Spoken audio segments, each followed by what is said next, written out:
We're over in the corner and we have a try. The Army have taken advantage.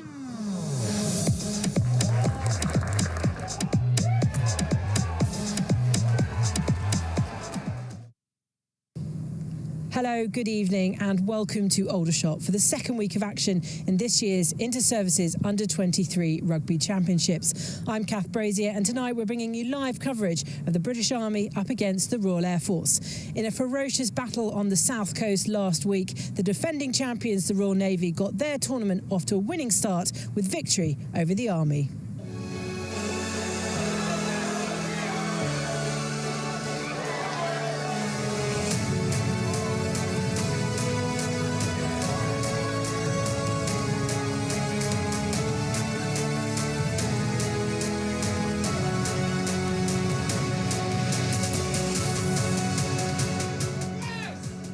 And are they over?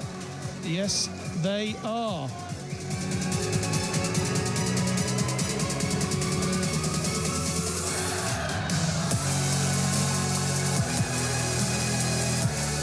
And it's a try for the Royal Navy. Jack Davis going in on that right-hand side.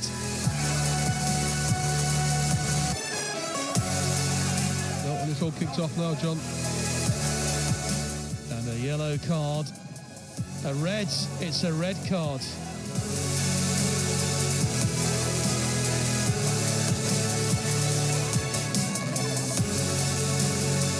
Just a few metres from the line. Diving for the line and over for the try is Harry Saunders from HMS Collingwood. He's got over for the try.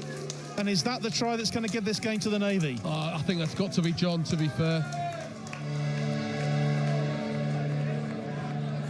So the Army will certainly be looking to bounce back from that defeat. So let's hear now from both head coaches ahead of tonight's fixture.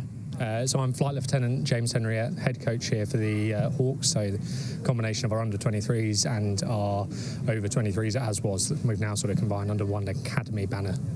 I'm sure the fire hasn't affected the team, but it was a bit of a, you should have had a game already.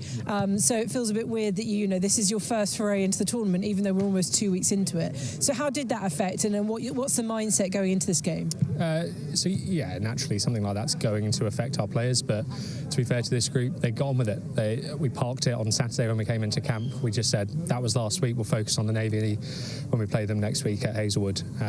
So we just cracked on, focused Army week. We know what we want to do, we know the processes we want, and we actually had a really good training week before we went on to what should have been the first Navy game, but we just carried that momentum in. The lads have bounced back really well.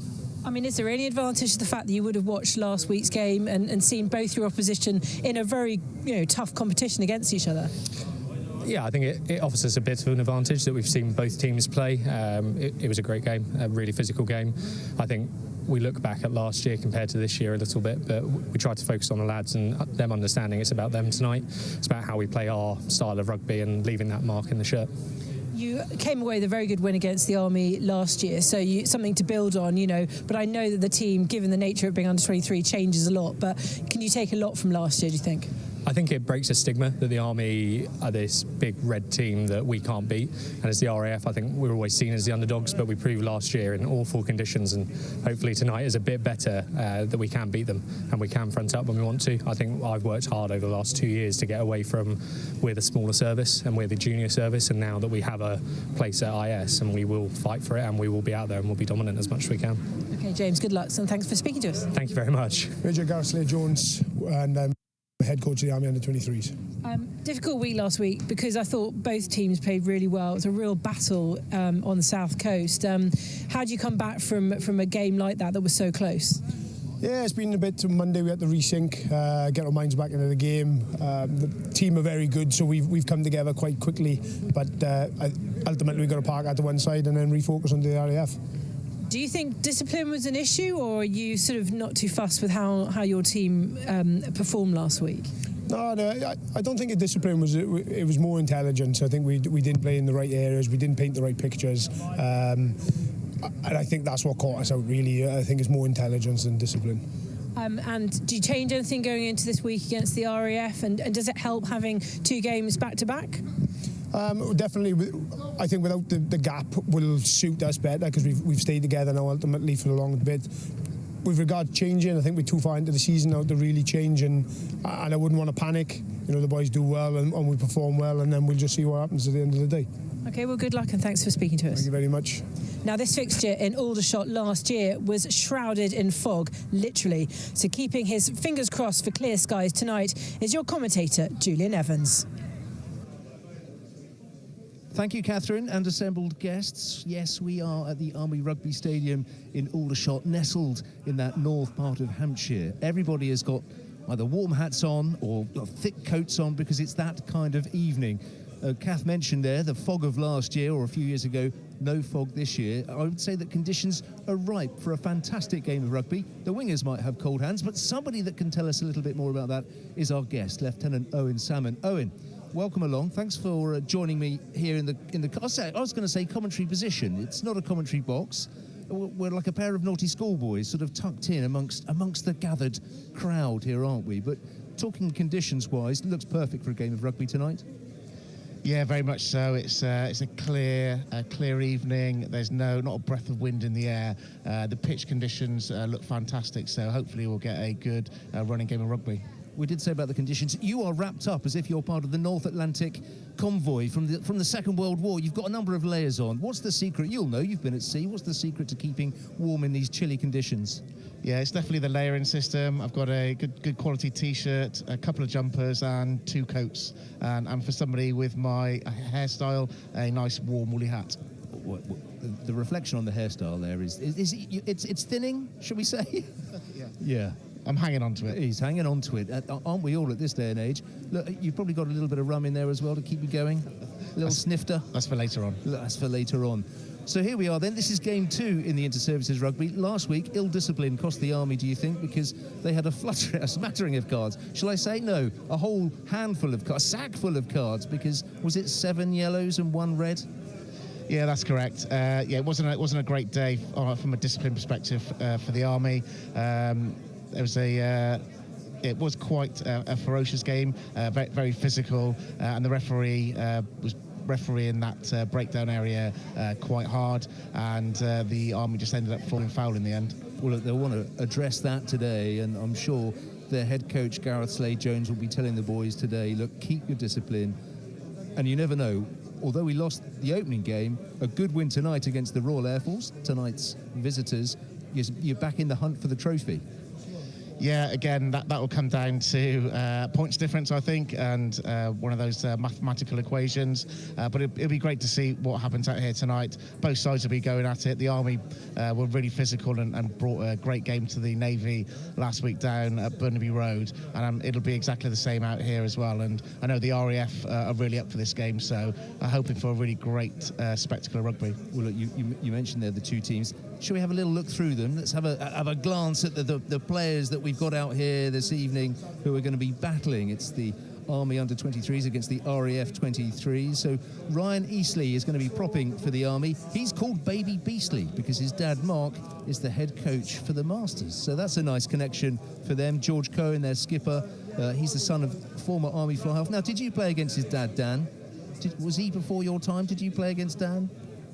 No, I don't think I did, no. A little bit before your time, yeah. So Dan was the Army fly half back in the day, in the early 2000s. So, yeah, he used to orchestrate things from his position at 10. Callum Buchanan, he plays his rugby at Farnborough. And do you know that Farnborough, the local rugby club to here, are here in force because many of their youngsters are making up the ball boy duties. So that you and I don't have to go and fetch it. So that's a bit of pressure off us. Harry Fishick, he's in there as well. Seb Jones, now he comes with high recommendation from John Murley. John Murley is the father of current Harlequins speedster, Caden Murley, so people might recognise the name. We've got Jerry DeFita, Joe Finnis, Semi Tokadua at number 8. Big job for him tonight, marshalling the back of that scrum.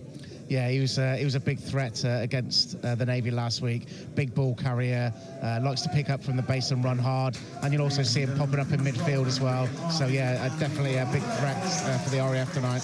You can hear the players coming out now. We'll continue glancing through the players. We've got to Henry Lapsley, Will Savodi, Jamie Diamond at centre. He'll be looking to cut a line or two through the Royal Air Force defence. Kabitu at 13, Reku at 14, and Ratabalavu at 15. And then just looking at the RAF, of course, who last year, they did the job over the Army away at Whitney, or certainly home for the RAF, but away for the Army last year. So Dylan Martin starts for them. Josh Peacock, he was the one that scored the one and only try for the Air Force. Thomas Bald, Ross Sinclair. We've got Lenny, as he's known. That's Bodle in the second row. Matt Bond as well, he's in the back row. Tom Quainton, whose mum is here, I think. Retired squadron leader. Wendy, cheering her son on. It's great to have family members here. Will Llewellyn, Jack O'Regan, McDougall, he's in there as well. Chip on Day as well, he's playing on the wing. And as we move further into the backs, we've got Kieran Jenkins, Kieran Prescott, Ian Griffiths, and Jack Loney. So, a fine lineup. The Royal Air Force come into this with players that helped them last year. They'll be up for this tonight. They'll think that they can go on and win this tournament. Yeah, definitely. They're very strong up front, particularly their front row. I know they're quite proud of their scrummaging, and they've got a lot of talent in the backs as well. They've got a couple of rugby league players, so they'll be looking to dominate up front and let those backs run. Well, hopefully the backs will get a chance tonight. Got to keep those hands warm somehow. Look, out on the pitch right now, we've got the distinguished guests greeting the teams. Lieutenant General James Swift, newly retired. Well, I say newly retired. Earlier this year, he's still the president of the ARU. He will hand that baton on next year in May. He's been joined by Air Marshal Goodwin, and so it's good that the top brass are here for an under-23s fixture. Yeah, it's always very well supported from all three unions. This is the showpiece in rugby union pre-Christmas, so it's always very well supported from the top. So James Swift, retired Lieutenant General. He's into walking, he's into golf, he's into sailing. So one of those three things probably up your street. Yeah, I'm glad he's a sailor as well. Yeah, there we are. So he's got a little bit more time on his hands to indulge in his passions away from work. I wonder what he's up to now. But yeah, those are the things that he enjoys doing. Of course, like many parents, he spends a lot of his time on the touchline cheering his boys on, playing all the sports that they're into as well. So the national anthem is coming up. At this point, what's going through a player's mind? Is it you're aware of the guests coming along, but are you just purely focused on the game? Yeah, I mean, all of this is pre-planned, so the players know it's coming. It's part of their duty as well. So it's part of their preparation process. So mentally, they'll be running through different scenarios in their head. If you're taking a restart, for example, from a kickoff, you'll be playing that through your head. So it's just a mental process. They've done it in the past, so it should be old hat to a few of them. I guess it's when the talking is over and the action is about to start. Dan Thurgood is our referee tonight. You probably know Dan, Royal Navy officials. Yeah, it's good to see Dan. And there's some good officials out there. I've watched them in the past, so hopefully the man in the middle should be fairly seamless with his whistle this evening. Well, last week the officials were very busy with the cards. This week Dan will be hoping for an easier ride. Time now for the national anthem.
There we go then. There go the ball boys, ball girls from Farnborough Rugby Club. Dashing off the pitch there, getting themselves ready for their job tonight. And so too the two teams, the Royal Air Force in their famous light blue, up against the home side, the British Army, looking to bounce back from, I suppose, a defeat that they didn't really want, but it cost them because of their ill discipline. Yeah, that was the case. You know, you can't play a game of rugby, you know, with 13 people on the pitch, and, you know, the Army defence was resolute in that last 20 minutes, but they conceded right at the death there. All credit to them. You know, they went right to the end, but they just couldn't hang on in the end. Years ago, this tournament was contested by the under-21s. I suppose the fact that the military have got a little bit smaller, they've upped the age range to under-23s. Is that why that move took place? Yeah, there's that, and there's also they found that, you know, the age gap stepping up into the seniors at 21 years old. They were losing some players in between those age grades, so they upped it by a couple of years, and it's, you know, it's benefit to everybody.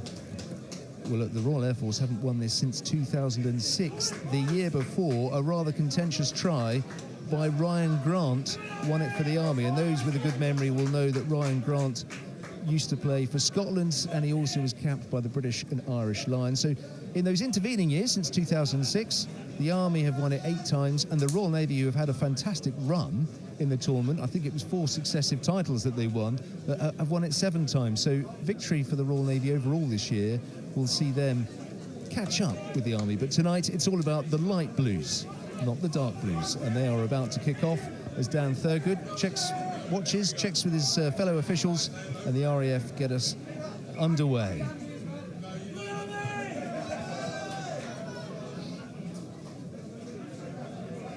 Solid take by the Army. A few metres made. Nice platform.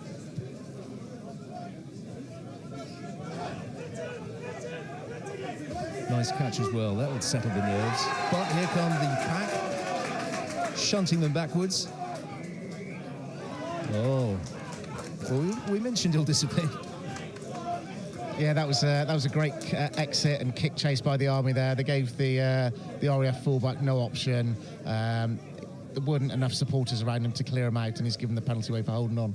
Yeah, Jack Loney, the RAF fullback this evening. He plays his rugby up in Lossiemouth.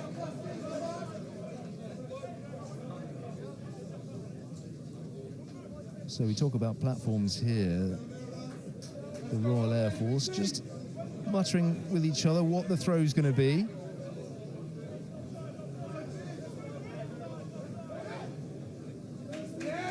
Solid darts by Josh Peacock for the first throw. Hint of crossing. There was a hint of crossing. No, there's no obstruction there, so he's got away with it. So he's set up for the next phase. Slow ball. So let's see what the RAF can do here. It's a strong tackle there from the Army, trying to hold him up. Oh, he's managed to get the ball away. Jack O'Regan making a few metres for the Royal Air Force, right in front of the posts here. I was going to say a delicate rubber. There was nothing delicate about that. That was nice and solid. Put through that, through the laces. Yeah, I think he was looking for a bit more yardage there, if I'm honest. So, you know, it's a decent start from the RAF there, a good solid line-out. The Army's line-out last week functioned really well, so it'll be interesting to see what they throw here. Well, a defensive line-out early on for the Army. Well, it's battered down, and the referee has said not straight. Yeah, this will be interesting, the first scrum of the game now. RAF ball for not straight at the line-out, and I know the RAF pack, particularly the front row, are quite strong, so it'll be interesting to see how they get on against the Army here. Yeah, front row tonight of Dylan Martin, Josh Peacock and Thomas Bald. As well as throwing in, Josh Peacock has the responsibility of being one of 2 vice-captains for the RAF this evening. So he'll want to put in a good shift up front.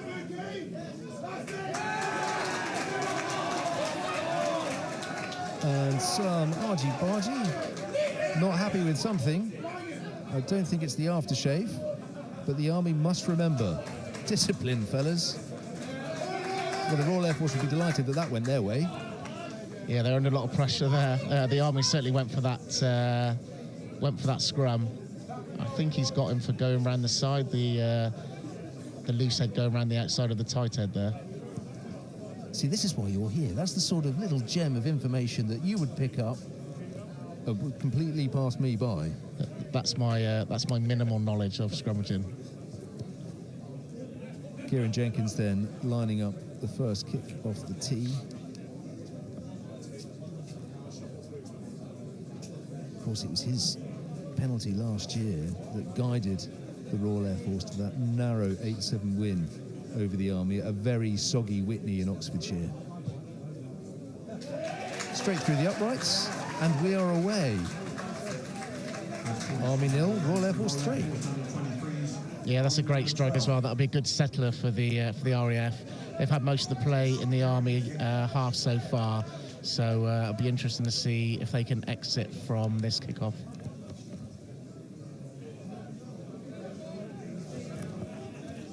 Yeah, talking to their coaching staff earlier, they were well and truly up for this. The Army trying something from kickoff.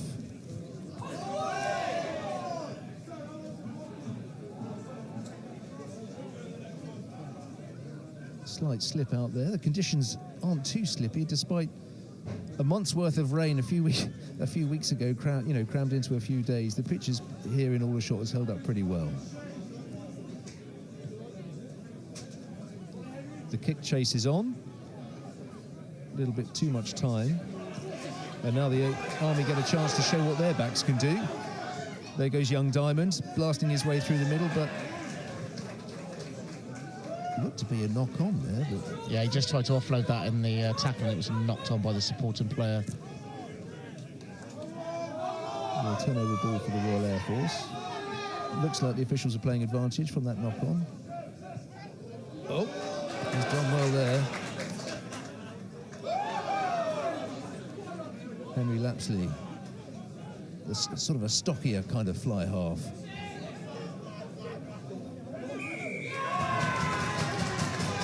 Yes, is it a second penalty already? Yes, yeah, he has gone off his feet at the ruck there, but probably for me that was a bit harsh. The ball was available, so let's just play some rugby.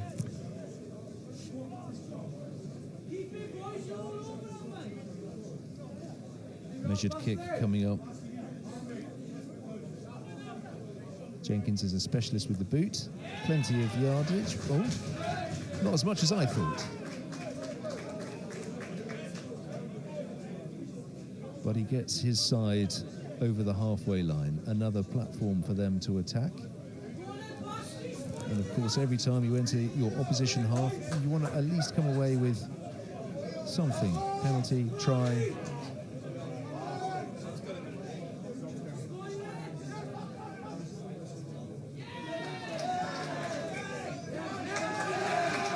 Not straight this time.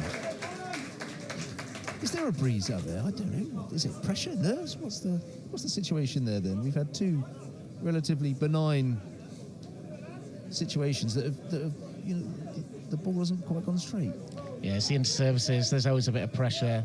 The Army have got quite a bit of movement with their defensive line out as well, so that adds pressure to it. I'm interested to see how this scrum works out after the last one.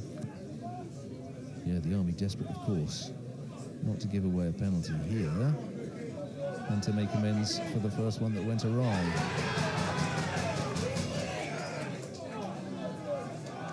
Your interpretation then of what happened there?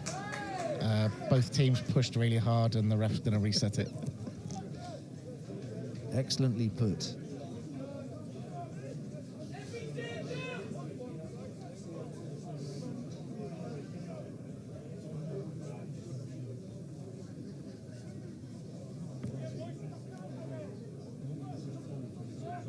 Referee Thurgood keeping an eye on the binds of both front rows here.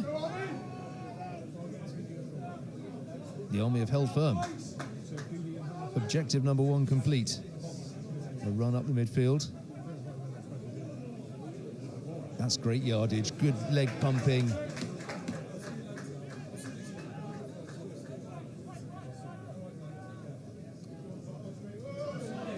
Not quite stopped in his tracks.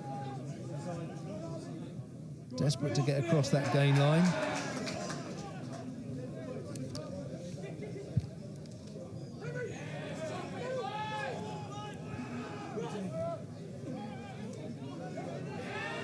Here comes the cavalry, the big ball carriers. Again, was that a knock-on? Yeah, it was a great counter-ruck by the tight head prop there. He came straight through onto the scrum half, who's knocked it on at the base. Yeah, young Ben Murphy feeling the breath of the opposition down his neck, causing him to spill the ball. It was nice build-up play by the Army. You know, they've got a bit of width on the ball there, but all credit to the RAF defence. It held firm, and then when they saw the opportunity to strike at that ruck, they took it.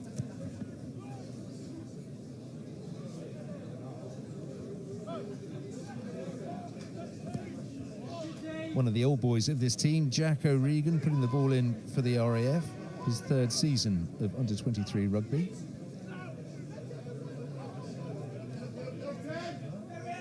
Oh, that almost caught his teammates out. Composed take, and back upfield.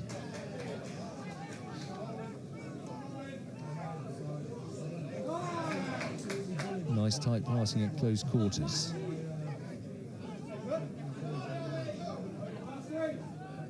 If the door is slightly ajar, then somebody you just know is going to cut through it. Oh.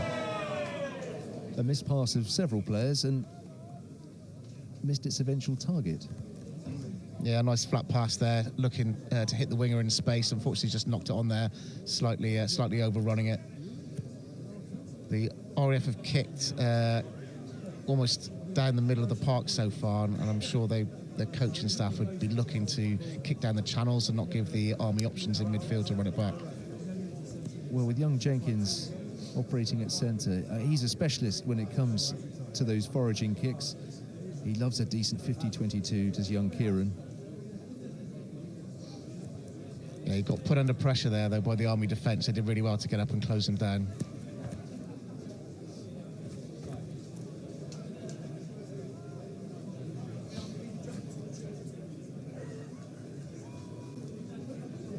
O'Regan with the ball. Oh. Was that a free kick? Yeah, free kick for an early shove from the Army.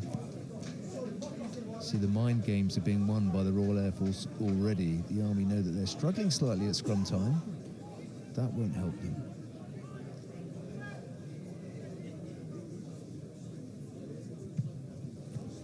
Spiral bomb. Yeah. Opted for the old up and under. That's a great take, yeah, really great. Yeah, get very confident.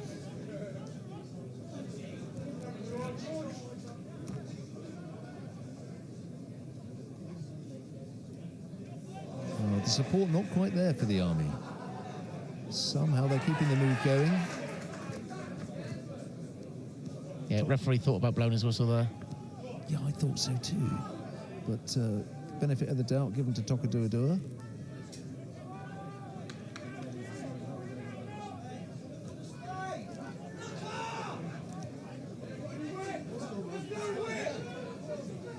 The Army edging ever closer. Well, that this won't might help work their out course. I was going to say edging ever closer to the halfway line. Big hits coming in on the touchline.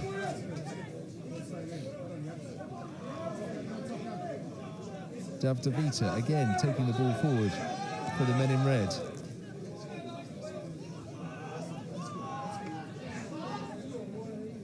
Counter-rucking coming in from the Royal Air Force, and they've done their job. Yeah, there's a great turnover there by Quainton. He managed to get his hands on the ball, and the Army were just holding on there. Quick take by O'Regan.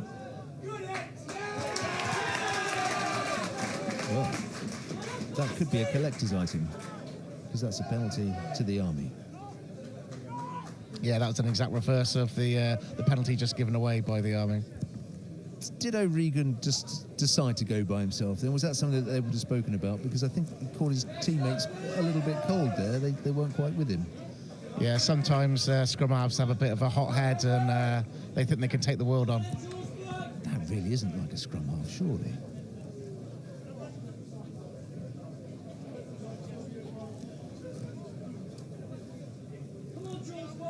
George Cohen and his teammate Callum Buchanan just having a quick chat there over this one after the last one went slightly astray.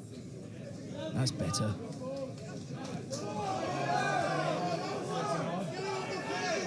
The Army driving straight into the Royal Air Force defence. Light blue line holding firm at the moment.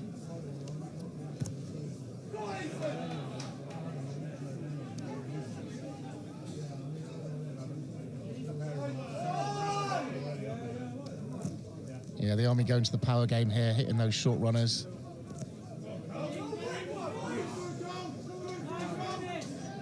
Chance for Seb Jones to have a run with the ball now. Here he goes. Offloads to his teammate. Well.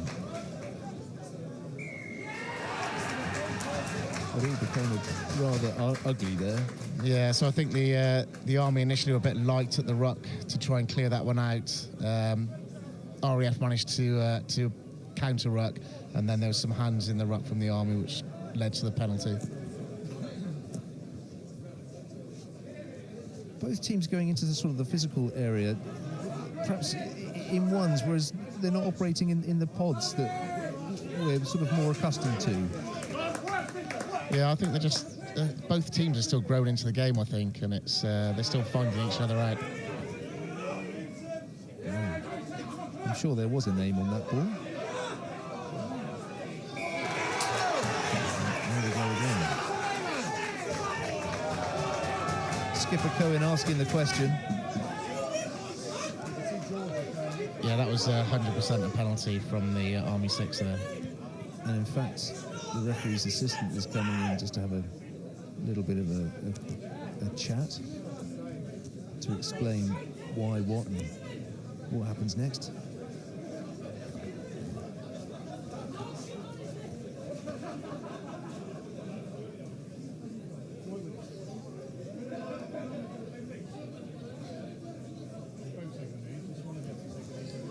Yeah, the Army just receiving a team warning there for offences at the ruck.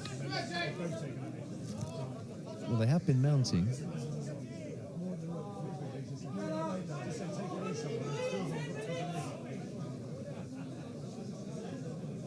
Of course, a number of these players do have the opportunity to state a case for inclusion in the senior team. That inter-services campaign gets underway next year. Slightly different look to it next year, slightly later. So things kick off down in Devonport in Plymouth with the opening fixture, Royal Navy versus the RAF.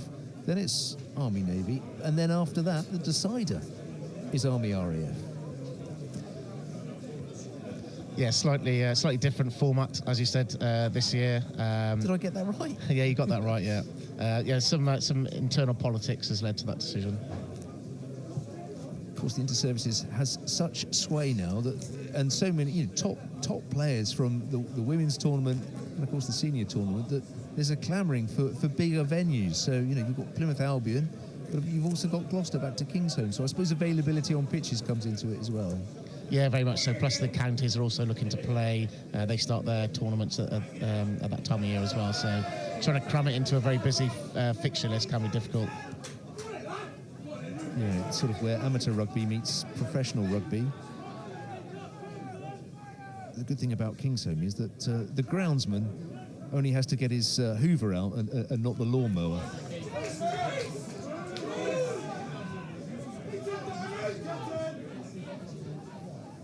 The RAF backs have a chance to show everyone what they can do. A little bit flat, a little bit sideways.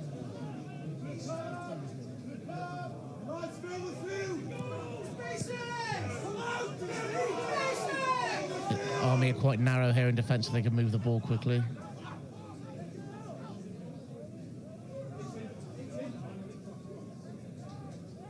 Plenty of action on the far side of the pitch from where Owen and I are sat. Well, there we are. Holding on to the ball and chance for the Army to clear their lines. Yeah, that's always the risk if you go too wide too early, is isolating the wider players, and then they manage to get in and steal that ball. Well, the ball hasn't made touch. Not sure if that was the intention. Yeah, both teams missing touch here.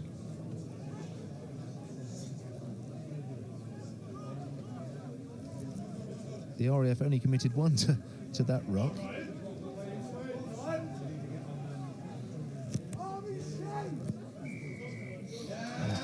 penalty for the Army.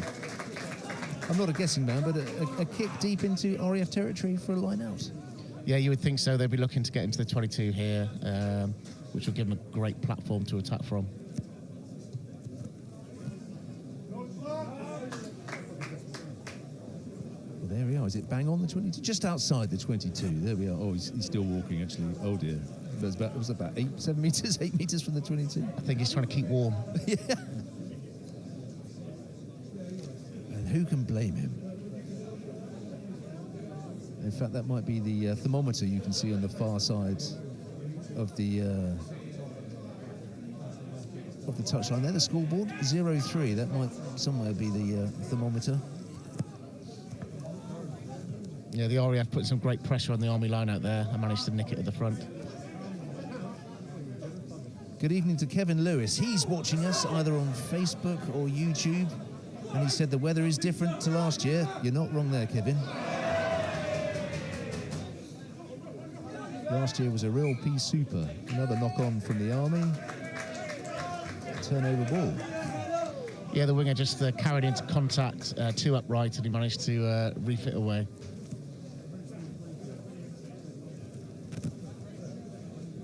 A little break in play here.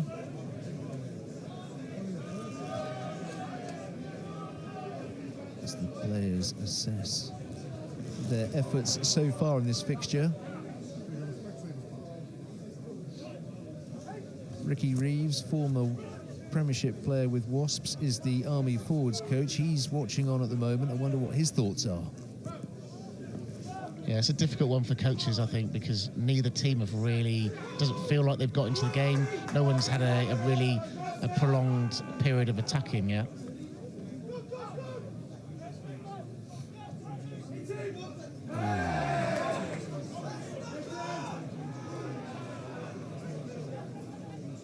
Jerome Chipondi showing what he can do with ball in hand, darting his way over the halfway line.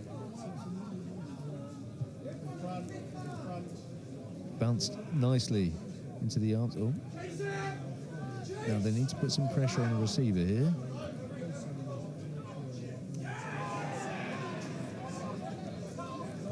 Duly done.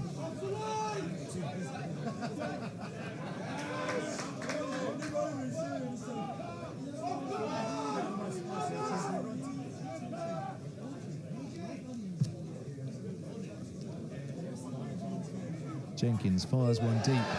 Was that a knock-on, or did he? Yeah. That's going to cost the Army, I fear, for those backing the men in red tonight.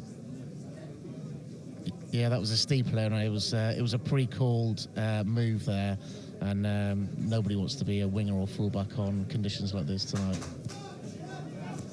The trouble with these modern shorts, they don't come with pockets, so when you don't have the ball, you can't sort of slip your hand in there and just give yourself a little bit of a warm. I think we need the NFL quarterback hand warmers. Yeah, now that's progressive. That's progressive. Something for the Royal Navy end of season discussion, perhaps. Yeah, I'll definitely have to look at that, and particularly when we come together in January in the colder months. We mentioned before about the opportunities afforded these players looking ahead to their rugby careers in the military, but the under-23 setup across all three services is crucial to that feeder route, isn't it? It's a route into that senior team and beyond. Yeah, very much so. It's a great development route for these boys. Some of these will go on to their academy sides from this. Some of them will go on to being selected for UCAP under-23s, which starts in January. And, the lucky few who are, that kind of rung above the rest will be asked to train with the seniors. And from there on in, who knows? We've seen players get picked up by professional clubs with the backing of their units. Anything is possible. So this is a great attacking scrum here for the RAF. They've left plenty of space on that right-hand side, so it'll be interesting to see what they're planning. Yeah, they've sort of loaded this left-hand side of the scrum, haven't they?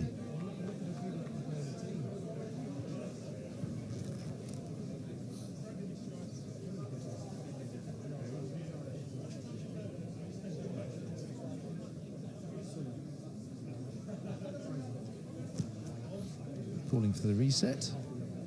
Again, not too sure what happened. Yeah, the RAF will be looking for a steady platform here just so they can get the ball away.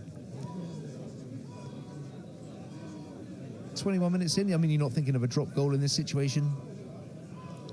No, I don't. I think we're a little bit too early for that just yet.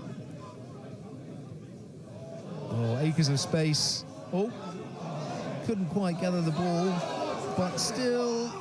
Oh, touch. So that won't be a try.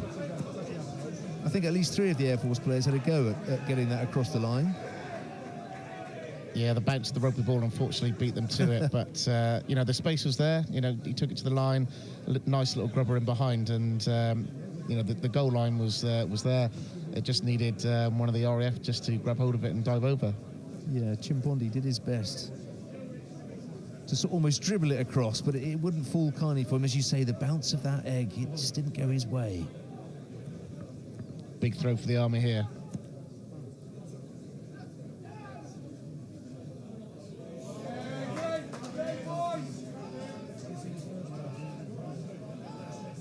Ball secured. Oh, this is a nice drive from the Army as they inch their way away from their line, but the light blues haven't given up. Ooh. Oh. Yeah, I thought the 9 was going to box kick from there, but left it to his 10 to take it, but just bobbled in his hands before he kicked it, which delayed his kick. Well, we're back underway again. Lapsley managed to ride his luck that time, despite the charge down. And the Royal Air Force typically have gone aerial once more. Yes, Jenkins on the boot again.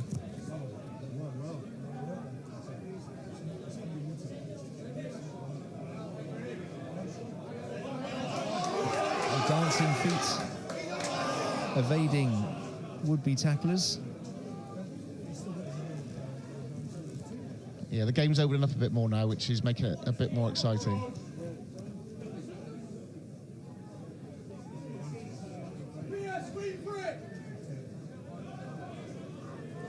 The first 25 minutes then played predominantly in the Army half.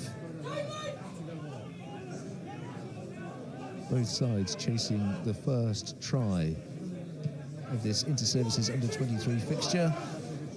That is as good a kick as you'll see anywhere. Yeah, that was a great kick and a 40-22 as well. So Army line out deep into the RAF 22. Again, a great attacking platform from here. Well, there was me saying that most of the match was being played down the other end. And lo and behold, the Army have managed to get it just meters from the RAF try line. It's you, Jules, that. I shall be reading out the lottery numbers a little later, or those that you should do.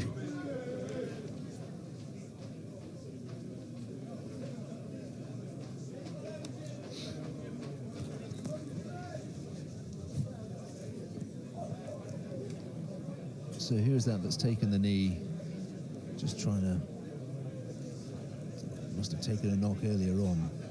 Yeah, it's the Army number 8. He gets through an amazing amount of work. Young Tokadua Dua from the Royal Artillery. Just getting some precious air into the lungs. Now then, are we going to see the first replacement of the match? Old Yabs Yabaki, the prop, was warming up. He received some instructions, but the little vest has gone back on, so he's not on yet. His time will come, though. Yeah, to be fair, I think Eastley's going really well on the loose end at the moment as well. Spurred on by his family being close by in the crowd, watching on. Paul Jacques is a big fan of Diamond's moustache. Well, we're still in the month of November, so a few more hours for it to rest on his top lip before it has to come off. Army recycling the ball well. a nice attacking platform here. They can go either side.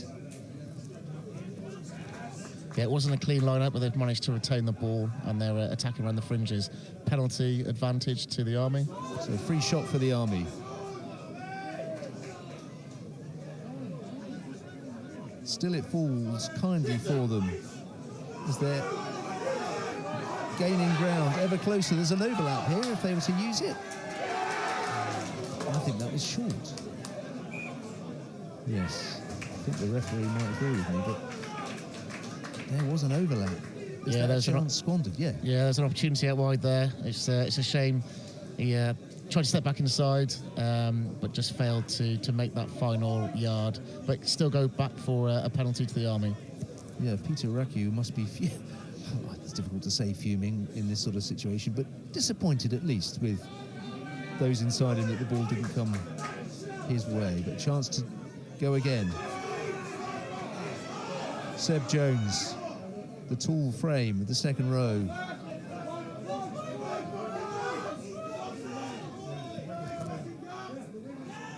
Try given. Who comes up with the ball? Was it Mr. Jones?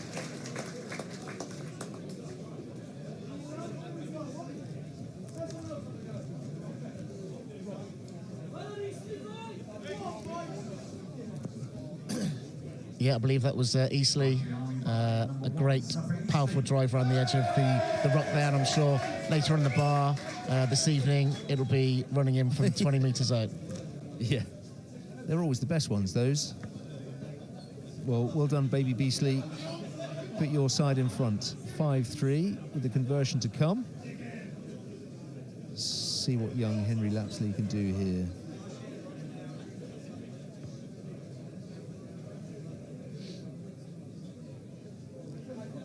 If you're wondering what the strange markings are on the pitch, they had some football fixtures here for remembrance. It's the Junior Premier League. They hold a little tournament here. It's a remembrance tournament where they invite clubs from the academy sides of Premier League teams and division or championship sides as well, so the likes of West Ham, Spurs, Norwich, Derby. They were here contesting, and the winners get to go and play against their equivalent in France and Belgium near Ypres. So that's something to look forward to. If you're a young aspiring football player, come and play on the Army rugby pitch and end up near the trenches.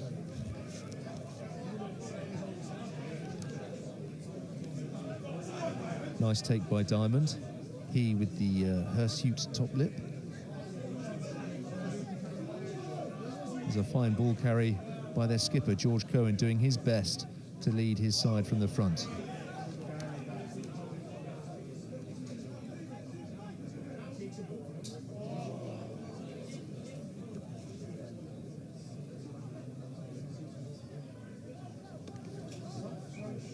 Well, those 7 points will have done an awful lot of good for the for the Army's confidence after pretty much being on the back foot for the majority of the opening half.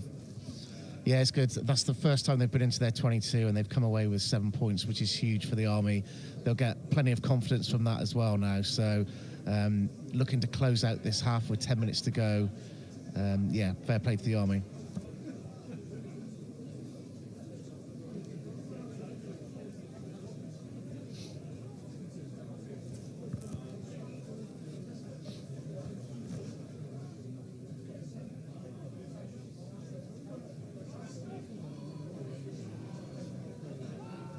O'Regan feeding the ball.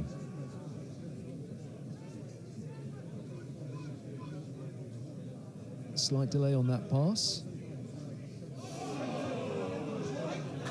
An ooh from the crowd, suggesting it was high, but referee is saying carry on. The light blue still with the ball.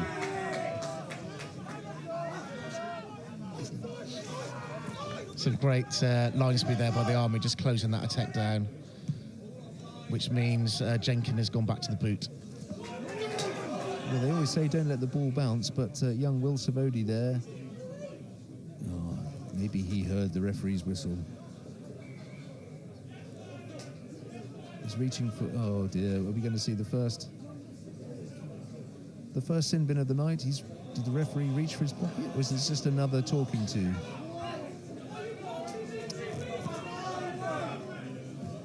Oh, it is the yellow card.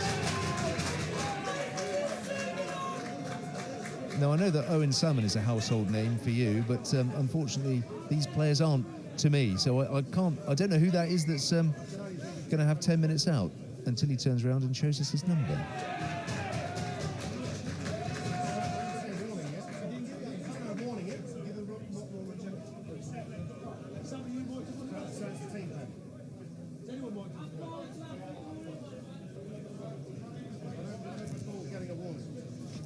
Oh, it's Lapsley. So some readjustment then for the Army behind the scrum as they try and deal with 10 minutes of their fly half in the bin. And already alarm bells are ringing as the Air Force go on the attack.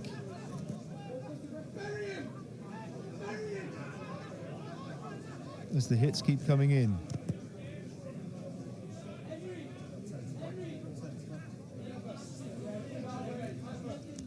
They really are trying to nullify the impact that young Jenkins has with the boot. Quickly closed down there before he could get in gear.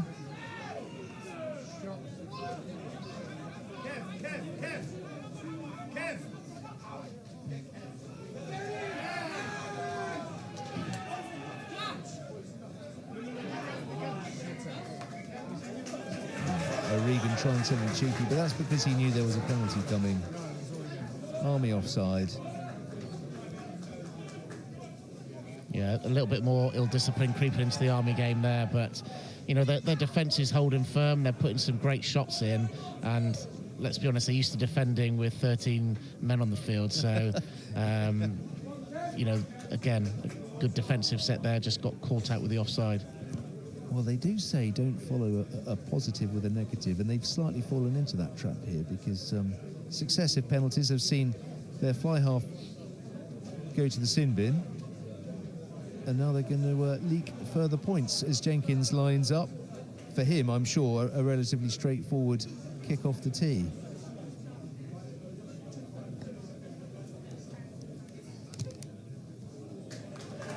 Yeah, no mistake. Through it goes.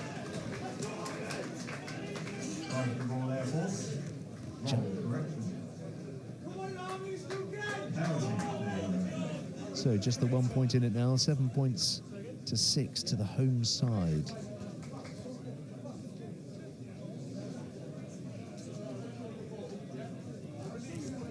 Yeah, it'll be interesting to see what the Army do here now, trying to close that game out with a man in the bin. Well, there was just 1 point difference between the two teams last year. 8-7 to the Royal Air Force. 7-6 here in Aldershot, but we've still some way to go yet, so don't disappear, stay with us. There's a lot of love for Diamond's moustache. Nathan Corbett says he's never going to get rid of that moustache. You ever tempted to... are you allowed to? Are you allowed to have moustache in the Royal Navy? No, not a moustache. No. We're allowed beards, as you know, but mine looks like something out of Team America, I'm afraid. Again, disruption at the line-out, not going cleanly. Savodi with ball in hand, looking to try and create something.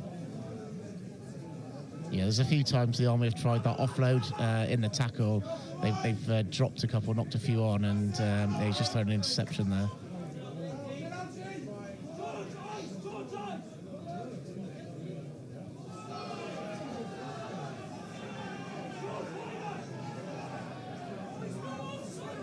There's some decent phases here, building for the Royal Air Force.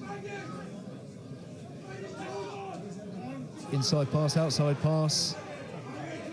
Fullback on the burst. Chimpondi in support.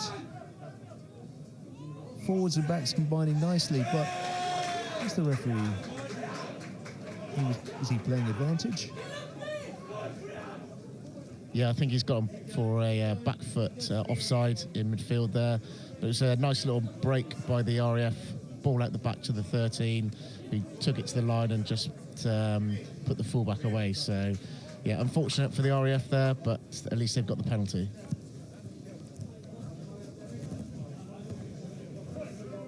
Well, with minutes to go before the interval, perfect opportunity for the Royal Air Force to put themselves in front.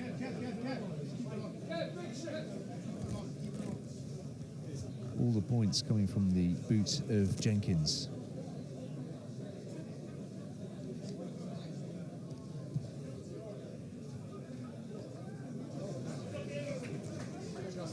Again, I've managed to curse the players out on the pitch. I do apologise. That was probably his simplest kick as well, Jules. I'm feeling slightly guilty.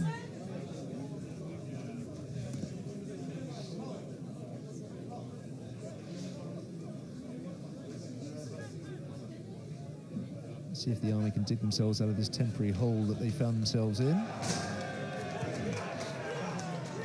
Yeah, that's unfortunate. It's gone straight out there, so they'll take that all the way back. You can see what he was trying to do, going for maximum yardage, but the trouble is it has to stay inside those white lines. This is a great attacking platform now for the RAF for the scrum. Centre field on the 22 with a couple of minutes to go to half-time.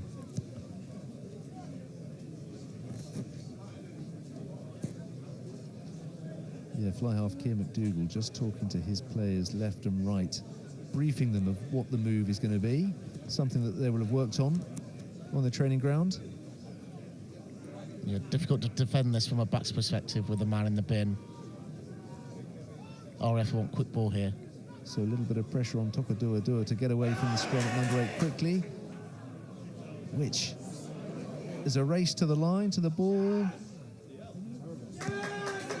And the pressure from, was that Tokadua off the back of the scrum there that forced the knock on? Yeah, I think so. He's done really well there. I didn't actually see it myself.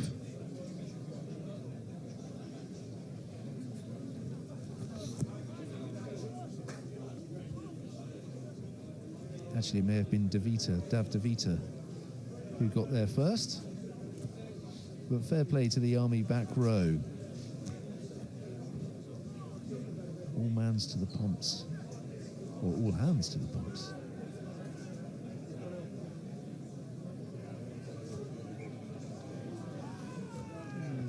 Well, the scrum has wheeled slightly, but they're rather than... Is it being reset? Yeah, it's being reset for a wheeled scrum. I'm not sure what was going on this this side here with the RAF loose head and the Army tight head.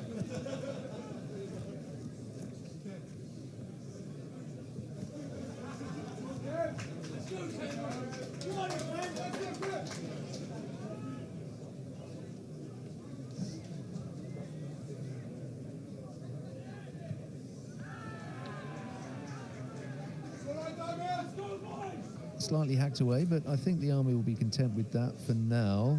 Is there a change coming? Kev van der Leest is coming on.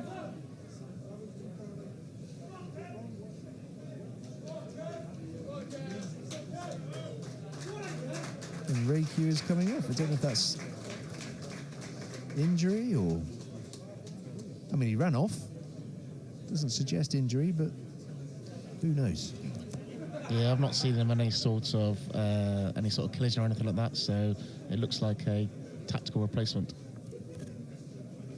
The experience then of young Kev van der Leest being added to the Army backline as they look to defend the final few minutes, still with a man in the sin bin. The Royal Air Force winning the line out, taking the ball forward. It looked like a simple turnover there in the middle of the park. Yeah, it was a great strip by the Army 6 there.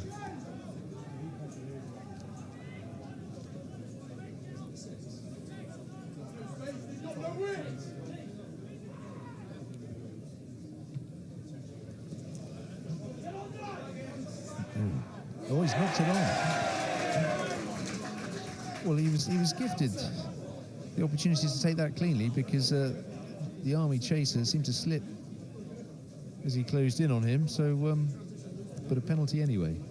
Yeah, it's one of those kicks that I think you have too much thinking time underneath it. Yeah, where the heartbeat goes a little quicker and your palms begin to sweat slightly.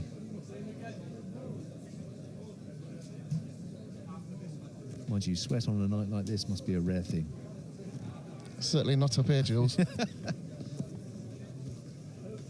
So we are tucked in the stand. We're midway in the stand. Normally we sort of lurk at the back, but tonight we're a little bit lower, and we've got the Army management behind us. As they're giving their side plenty of encouragement. Henry Lapsley back on then. So the Army back up to a full complement of 15 for the final few minutes of this opening half of this under-23 fixture between the Army and the Royal Air Force. Just 1 point in it. Fantastic run by Tokadua. Yeah, that's the benefits of having clean line-out ball.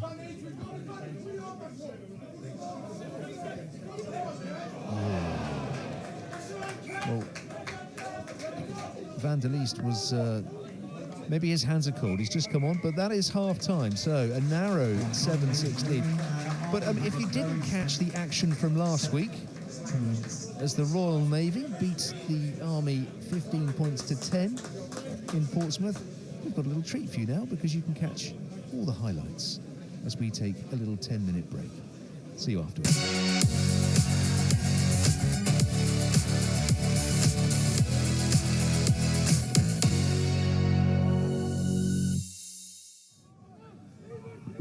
Navy defence holding up pretty strong though at the minute, John. Yeah. Very disciplined so far in there. Back bit of opportunity for the first of all for the fullback to run through. Ratabalavu. Good tackle on Ravakanula, but the Army right on the line. And are they going to go in? It's being held up at the moment, but this is danger for the Navy. Yes! And are they over? Yes, they are. Perhaps he's just taking his time there. We don't have a clock, of course, to count down. And that is safely over. So the Army, after just 3.5 minutes, go into a 7-0 lead. Now the responsibility then of Jack Davis. They certainly deserve it for their play in the last few minutes, and a magnificent run that was from AJ Hustle. And that is a guaranteed 3 points.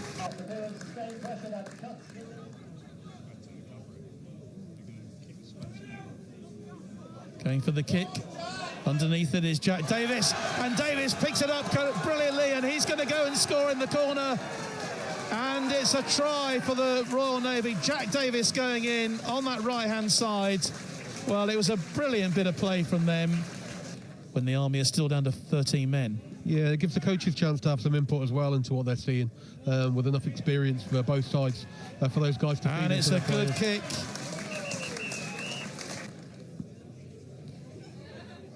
Fairly straightforward kick. And he gets the 3 points to bring it back to 10 points all here at Burnaby Road. And nothing to show for it. Great work again from Harry Johnson. It's like a turnover to me as well. Oh, no, it's a penalty. It's a harsh call. I thought the Jackal was good then.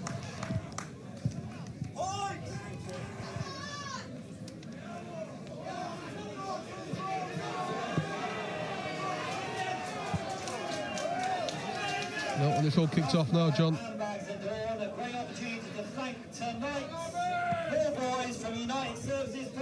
Well, come on, lads, we don't need this.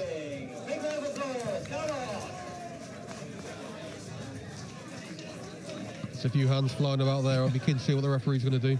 Yeah. Well, some words now being had.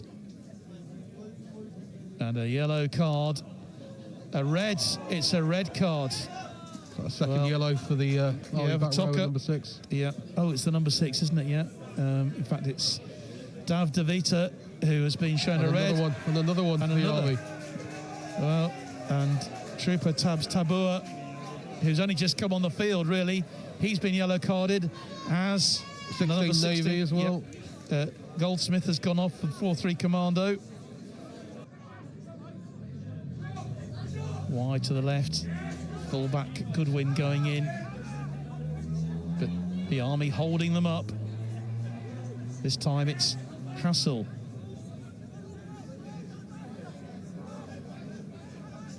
And surely this pressure is going to tell for the Navy. Here's their captain, Watson. Playing it carefully. Just a few metres from the line. Diving for the line. And over for the try is Harry Saunders from HMS Collingwood. He's gone over for the try. And is that the try that's going to give this game to the Navy? I think that's got to be John, to be fair. I can't see the Army coming back from this now with the amount of players they've got left on the pitch.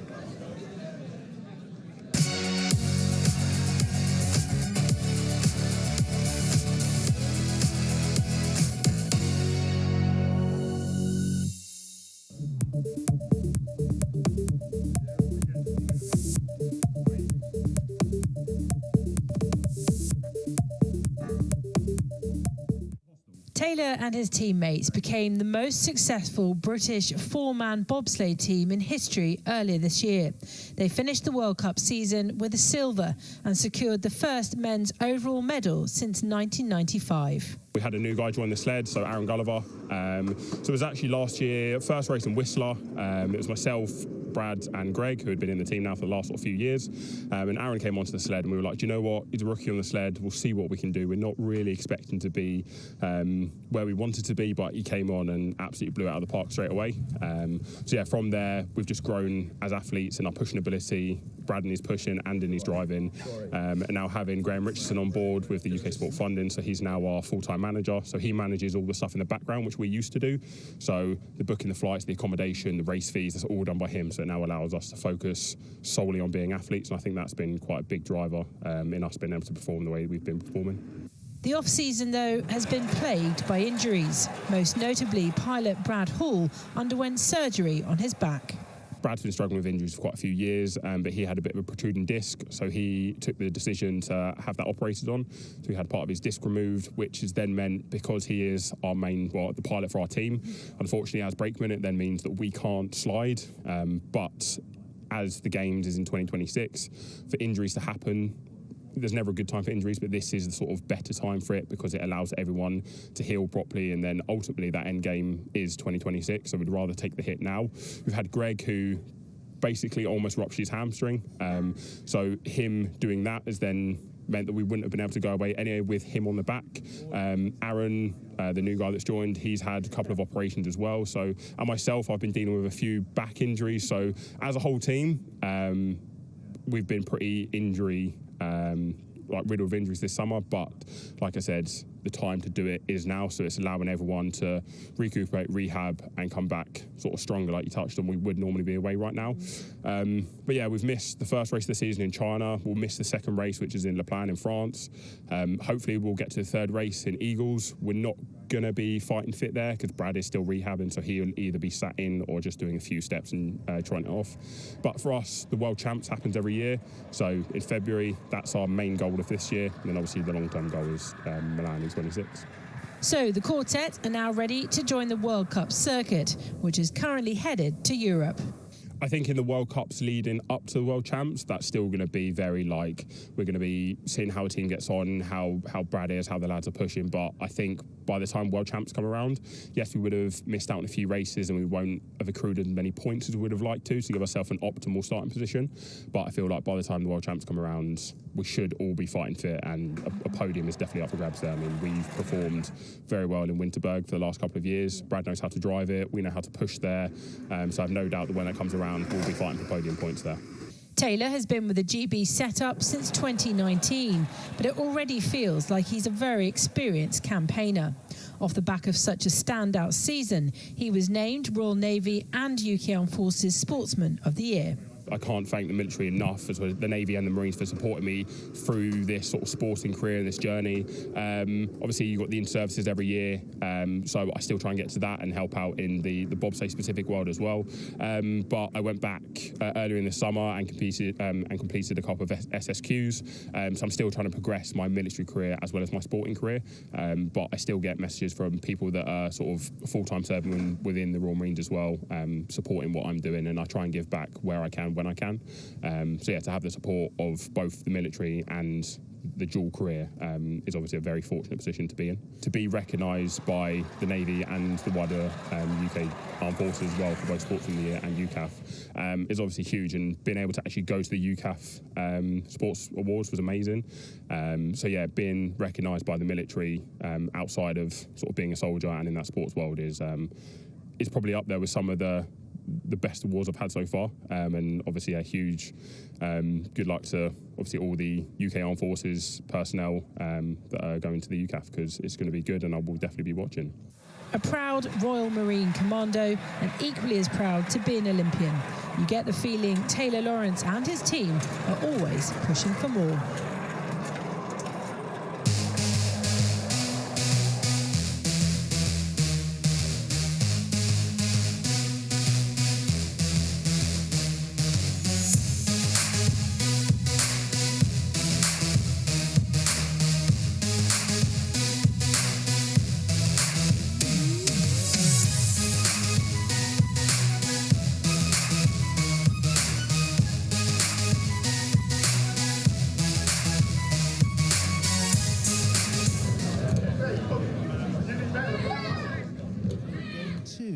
Services Under-23 Championship, with the Army just about in front against the visitors tonight, the Royal Air Force. So 7 points to 6 to the Army. About to restart as young Lapsley, with ball in hand, gets us underway as we are exactly halfway through the competition. So in the interim, what was being said then? Give us a coach's point of view from what was being said there. I just think both teams really need to take some opportunities. They both been in good areas of the park from an attacking platform, whether that be it scrummage or line out, but they've not managed to go through the phases to create that opportunity. So I think a bit more ball retention, and once they get a bit of quick ball, they can look to get the ball to the fringes. Well, look, if you didn't find out about what happened in the first fixture, that was played down in Portsmouth last week, where the Royal Navy beat the Army 15-10. A slight reset for the Army this week because they suffered a number of sin binnings and a sending off last week. So for them, it's all about discipline tonight, and they are doing incredibly well at the moment. Having won the line out, they've got the I was going to say they were doing well. There's counter ruck here, but they've won the penalty. So good start for them. Yeah, it's a great start for the Army there. Got right into the RAF's line out. It was a poor restart from the kick-off with the ensuing line out, and it's a great drive. And now the Army in a great position here to launch another attack from a line out. Peculiar question when this tournament moves around so much, and it's such a short tournament. You know, there are only 3 fixtures in it, and you only have the 1 home game. But is there a home advantage? Yeah, definitely. You know, it's always difficult to come to Aldershot. I mean, if you were at the Navy game last week, there was a big crowd there for cheering the Navy boys on. So, yeah, home advantage is a big deal. Just meters out then for the Army, attacking the Royal Air Force line. Well, they've got the shunt on, so far things are going well. Moving slightly infield, it's peeled away slightly, it's fragmented. Oh, there we are. Penalty. The Royal Air Force under huge pressure, quickly taken. Is that Seb? I was going to say, is that Seb Jones bulldozing his way to the line? It's hard to see. My age-old eyes against tiny little numbers on the back of faraway shirts. Someone's off the bin here from the RAF, I think. So early in the second half, you are right. It looks like the scrum half from this distance.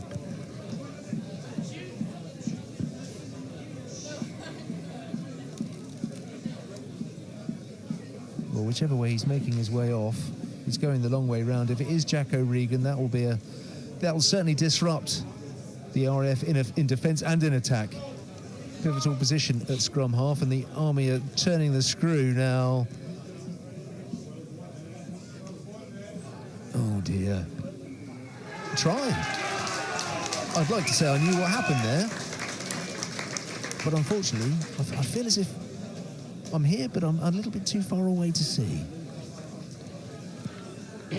Yeah, my old eyes can't see who got that one down, Jules. But yeah, great power game there from the Army, picking around the fringes. They butt themselves that quick tap. Plenty of pressure on the RAF line, and they conceded another penalty with the scrum half ended up in the sin bin. Some more power play, and they managed to pick and go and score another great try. Toka Dua has been credited with the try, so he'll be delighted with that. He's up and running in the points. Yeah, fantastic drive from the Army, from a succession of lineouts, some ill discipline from the Royal Air Force. And the Army have stolen into a 12-6 lead with the extras to come. Lapsley lining up his conversion attempt.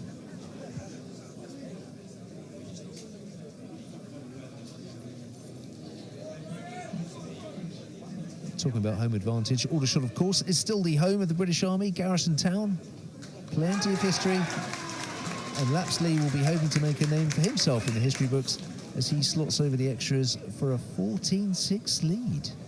That's a perfect start from the Army straight after half-time, and that all stemmed from the RAF not being able to take that kick from the restart and clear their lines.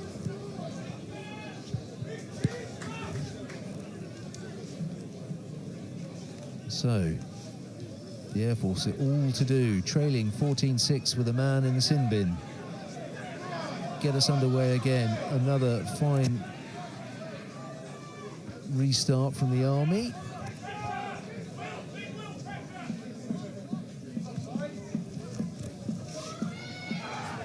Oh, no escape that way. Oh, no escape that way either, as the Army put pressure on the Air Force backs.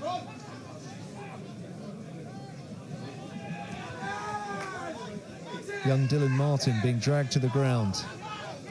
Yeah, the Army have definitely got their tails up here. If they can keep their discipline, I think this will be a hard 10 minutes for the RAF with a person in the sin bin. Well, the Army will certainly want to make the extra man count. You sort of felt that in the first half, the RAF perhaps didn't take the opportunity to do the same thing when the Army were down to 14. Yeah, again, it's all about taking those opportunities when they arise.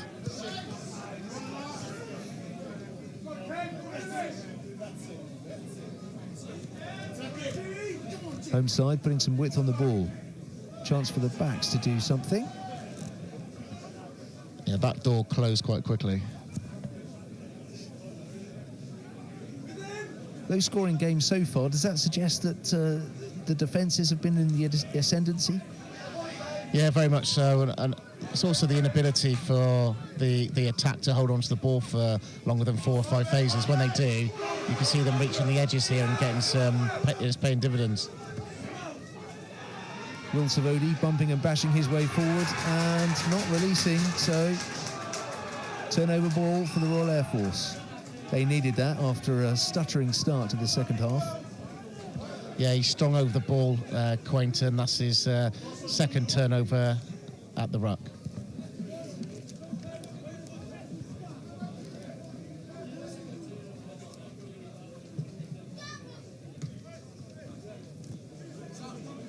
It's going to keep the ball alive. A little bit of volleyball there.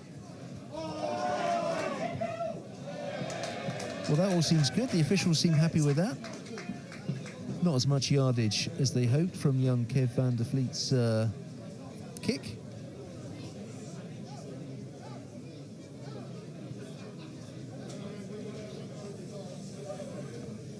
I'll call him Kev van der Vliet. Sorry, Kev. Kev van der Leest.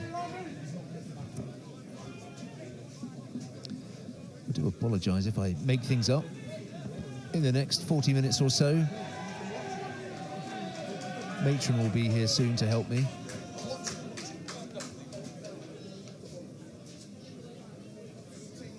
A player down for the Royal Air Force at the moment, receiving some attention. I think he's just putting a contact lens back in. I wish I'd thought of that an hour ago.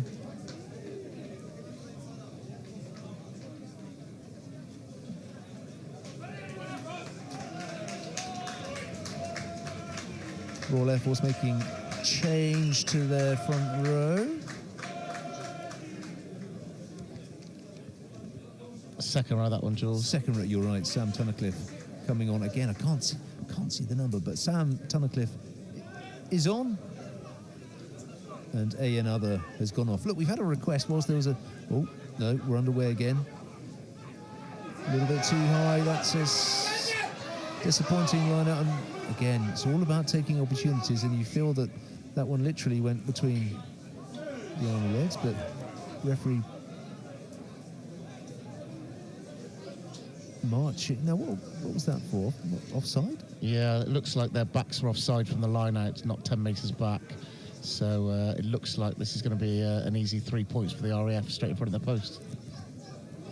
Yeah, we said that last time. Do you remember what happened? Yeah. So young Kieran Jenkins lining the ball up off the tee, but first half he had one, in fact, even straighter than this, and he missed. So I don't want to tempt fate. But a great opportunity for the Royal Air Force to get themselves back within a few points of the Army target. Yeah, so we've had a request in from Mike Lucas. Do you ever show inter-service hockey on this channel? We don't show it live. We haven't shown it live. We have, we do film it and put out highlights. So that might have to keep you going for a wee while, Mike. We've just done the indoors. And whilst I waffled on there, we kind of had a feeling that Jenkins was going to slot that one over, and he has done, so it's 14-9 as the Royal Air Force reduce the arrears. Lapsley starting us off again. Solid kick-off, which the Royal Air Force have gathered neatly on the far side of the pitch here in Aldershot.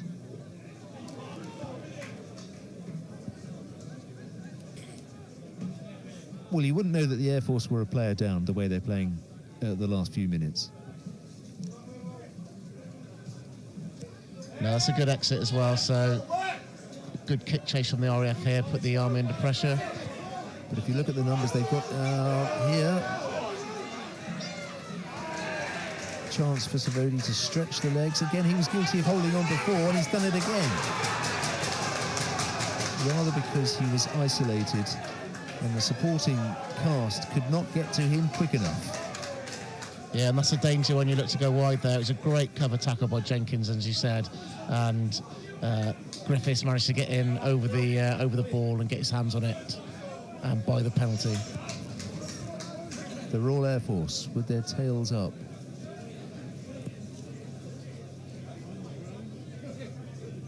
Josh Peacock looking to make amends from the previous line-out, which went a little bit wibbly-wobbly.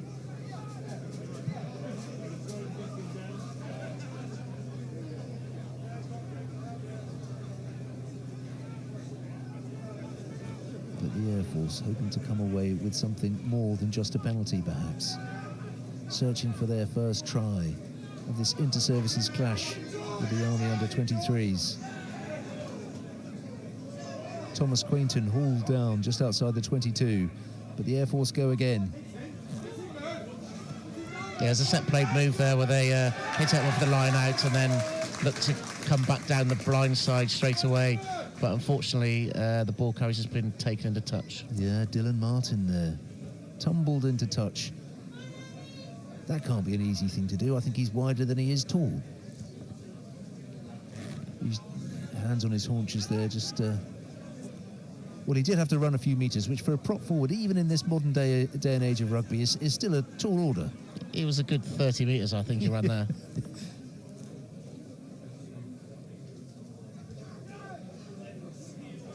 Skipper Cohen throwing in for the Army. Secured. Lapsley behind the scrum.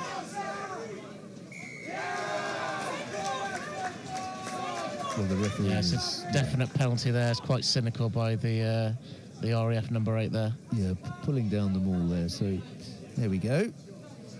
penalty for the Army, and all that pressure that the Air Force were putting on the Army has now just disappeared slightly as the Army have a chance to clear their lines. But the ball has not reached touch, so we go again. We're still alive.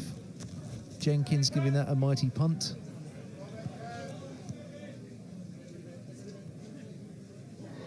Ooh. Silky from Lapsley. Oh, and the knock-on as well. Well, there we are. Take your chances, and that's the sort of thing that can happen. Yeah, it's those cold hands being on the wing there.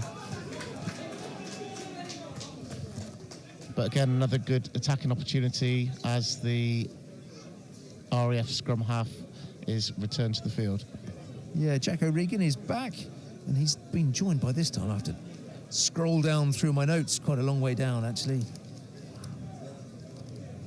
Who's he been joined with? Young Jack Piercy. So, a double act of Jacks. I'm all right, Jack. Some fresh legs for the Army. Apologies, some fresh legs for the Royal Air Force. I was looking at the Army bench, who've just been for a little trot round the outside of the pitch, but the Army are about to make some changes.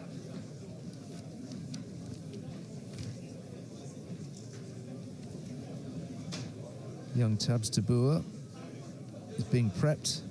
Will they get on before this scrum? Unlikely, I should think.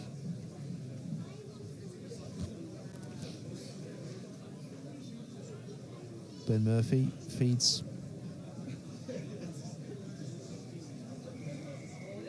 But penalty to the Army.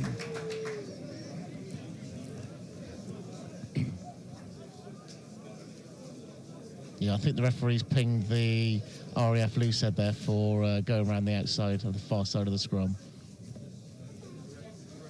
Opportunity for another good attacking platform here for the Army.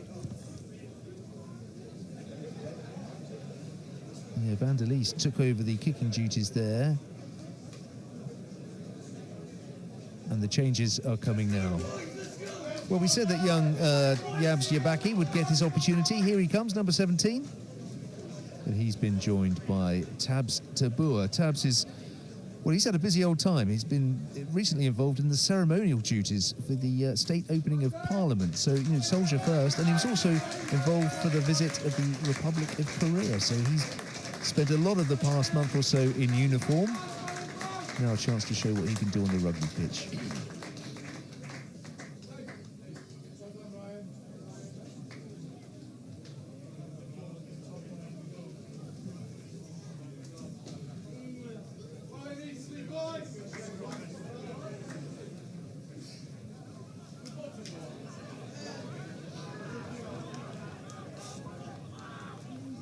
Dua taking the ball right into the heart of the Royal Air Force defence.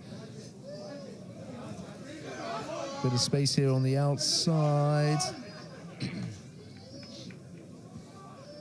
Yeah, those big heavy midfield runs from the Army back row are beginning to pay dividends now. In the first half, they weren't getting as much yardage, but now they're getting a lot further behind the gain line. Yeah, this could be a new generation of Fijian back row for the British Army. They've had some fantastic players over the years, the likes of Apo Satala, of course. Applied his trade down at Gloucester. Lapsley doing his best to try and stay in the field of play.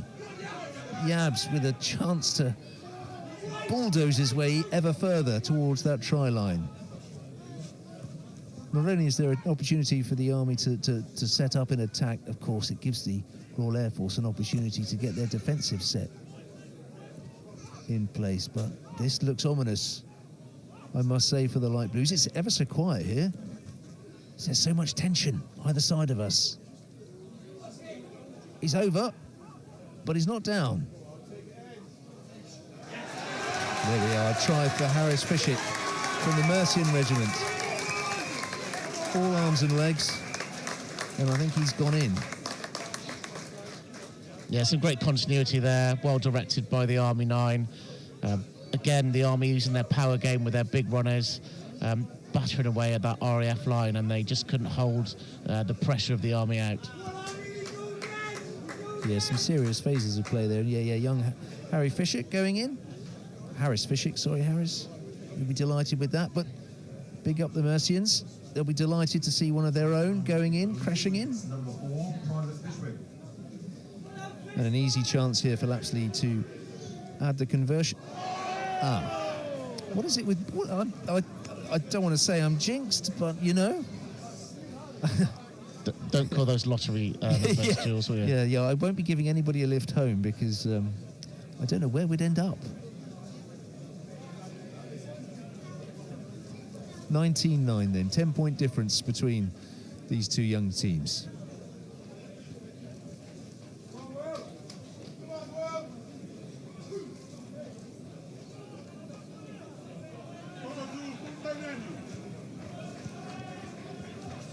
Well, following last week's 5-point defeat, any points extra that the Army can get now is crucial for them if they're to win this on points difference.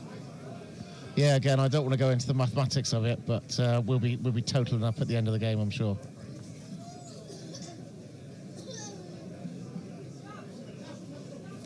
Well, if body language could say anything here, the RAF look a little bit, I don't know, faltering or stilted, or they just don't look quite as confident as they did 8 minutes ago when they were, banging away at the Army line. Yeah, it's difficult. I mean, at this level, things can change so quickly, and one mistake can let the other team in. So they're just having a check with the RAF 12 Jenkins to see if he's all right behind the post, and we'll get back into this game. Well, so much of everything good that has happened to the Royal Air Force today has come from the boot of Jenkins, either with his probing kicks or his penalties. So they'll need him to stay on this pitch.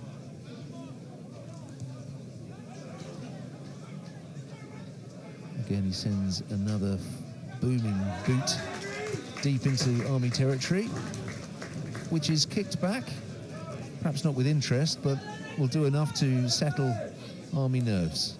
Yeah, that's a decent clearance there, and it gives the Army a bit of time to reset here.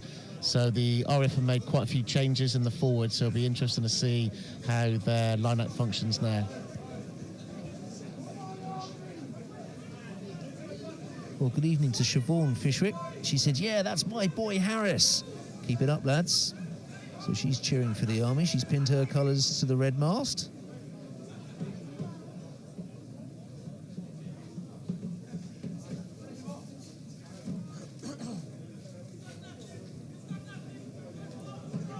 Hang on, a little pause in play here. Oh, time back on.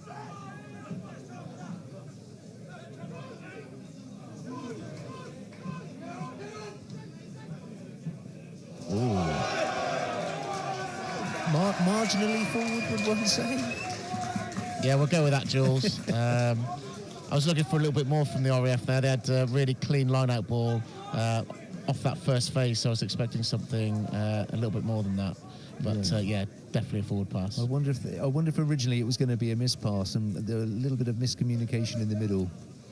Yeah, he looked like he was holding it up to pass the ball out the back, but I'm not sure they got the timing right there. That's the trouble when you only have such few games to play. And the crucial thing about the missing of last week's game or the first game rather, between, I don't know if you heard about this, but the first game, due to be held down at Whitney with the Royal Air Force hosting, was, shall we say, postponed because of a fire to the clubhouse. So that's not something that happens every day. And of course, these players are only released for a tiny window whilst this competition's on. So, any disruption to that means availability goes out the window. And I know that the RAF are going to be missing a few when they meet your mob next week. Yeah, unfortunately, we're in the same boat as well. But in the interests of the competition and finding a proper owner for the trophy, it's only right that we get the game on. Yeah, it does create a window of opportunity for those players unsuccessful to make it into the matchday squads thus far. Not that anybody was tiptoeing away with a box of matches.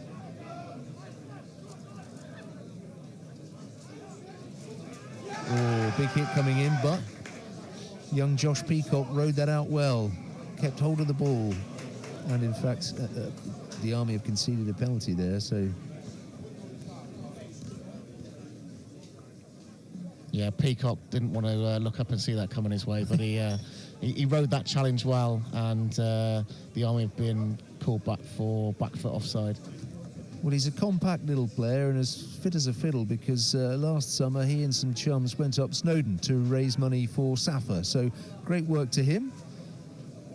And great work to everybody that works at SAFA, raising funds for military personnel and their families, not just today, but future generations as well.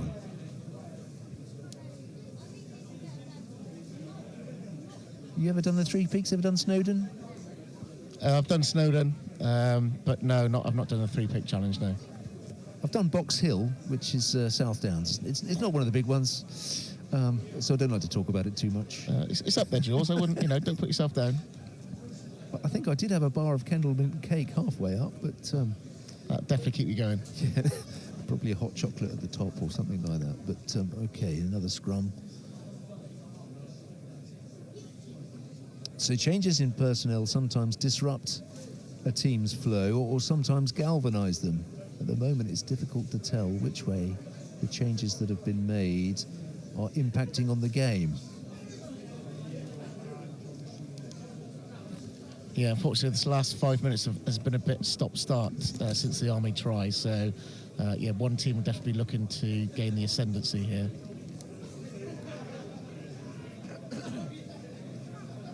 Oh, the ball has squirmed its way out, but the referee has called it back because of a slight wheel to the scrum. So, do we go again?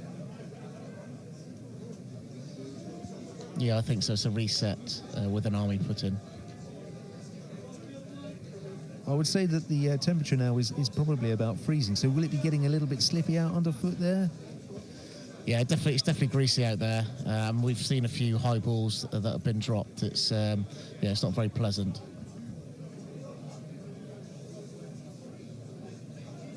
Ben Murphy with ball in hand, hoping to try and improve the previous scrum. And oh, well, that's a fine pickup from the Army back row. Yeah, he's done really well there. The RAF had him under all sorts of pressure in the scrum, and he's picked that ball up and made some great yardage. Try scorer Fishik with the ball again. Army looking to secure that. Oh dear, don't get isolated. So far, so good. Oh, little gap. Oh, did that go forward? The referee has said no. Diamond cuts his line as the Army pile forward now in support, taking on the narrow side. Oh, and it's into play. Into touch, out of play, I should say. Yeah, Jenkins just stepped out the line there and went beyond the attackers. So he created that hold, and luckily the Army 10 found the gap perfectly there to put his centre away. Yeah, Savodi couldn't carry on the fine work though, as he was wrestled into touch. Vice Captain Peacock towelled down the ball, so giving himself plenty of opportunity to grip this.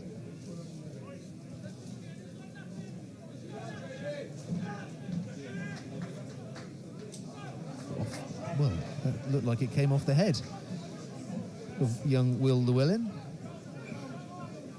Not one he would have been expecting, I'm sure. The referee has called for not straight. So there was me saying that Josh Peacock had done his bit.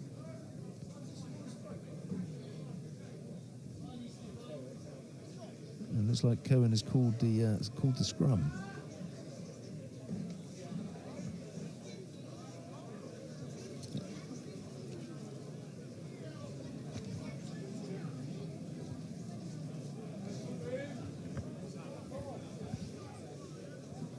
It'd be interesting to see what happens again at this scrummage. The RAF would definitely have the upper hand in the last scrum, so we'll see if they go after the Army scrum here.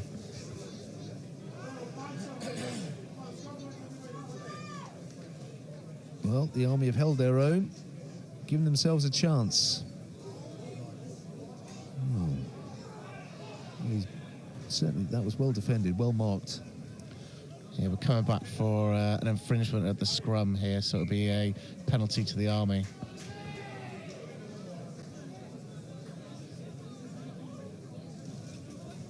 I'm sure it's been spoken about before, but with those free shots, is a player, because they know that they've got the penalty, are they desperate to kick, or do they go until they? What's the thought process there? I think they know it's free ball. If they see the space is there, they'll kick into it just to try something different. If not, then they'll just carry on with their planned move. But yeah, I mean, he took the opportunity, but the RAF fullback covered it well. Yeah, did exceptionally well.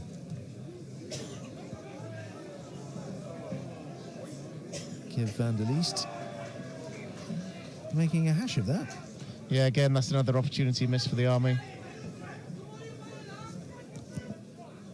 And we believe that he was the tactical replacement early in that first half, perhaps for those exact jobs, perhaps for his probing kicks forward, and it hasn't quite paid off for the lad yet. But does it all come down to nerves? We talk about the senior side, nerves at inter-services time.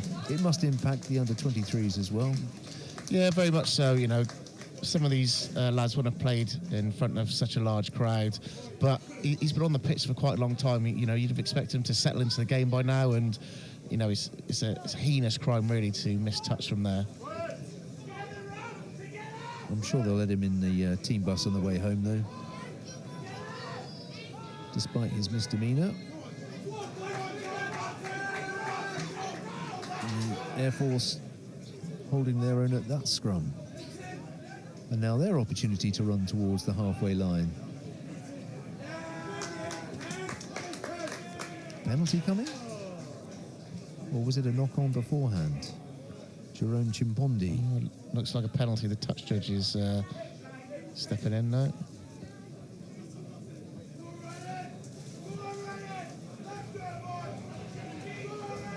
Yeah, looks like for a high tackle. Yeah, so Chimpondi illegally taken out. He's part of the RAF Coningsby collective that the RAF have this evening. Several of their players from that part of the world tonight, strutting their stuff in the junior light blue shirt. He definitely favours the Tongan sidestep. I've not seen him look to avoid contact. Yeah, he certainly relishes the hard work. Again, I was going to say that line-out had gone slightly adrift, but the Royal Air Force have done incredibly well to regather, reset. All is not lost for them as they look to get back into this contest, as they remain 10 points adrift from the Army in their opening game of this Inter-Services Under-23 Championship.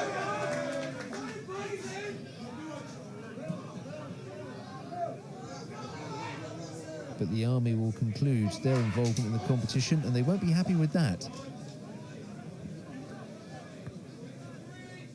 Yeah, hands in the ruck there. Yeah, it's right in front of the referee. You can't be doing that. That's an easy penalty. Still opting to kick. Well, I'm not going to say anything this time, because my track record for helping either side is not good. So I shall bow out and let Jenkins line up and let him do what he does. Well, if he gets this, then that makes it a one-score game, so that's what the RAF are banking on here.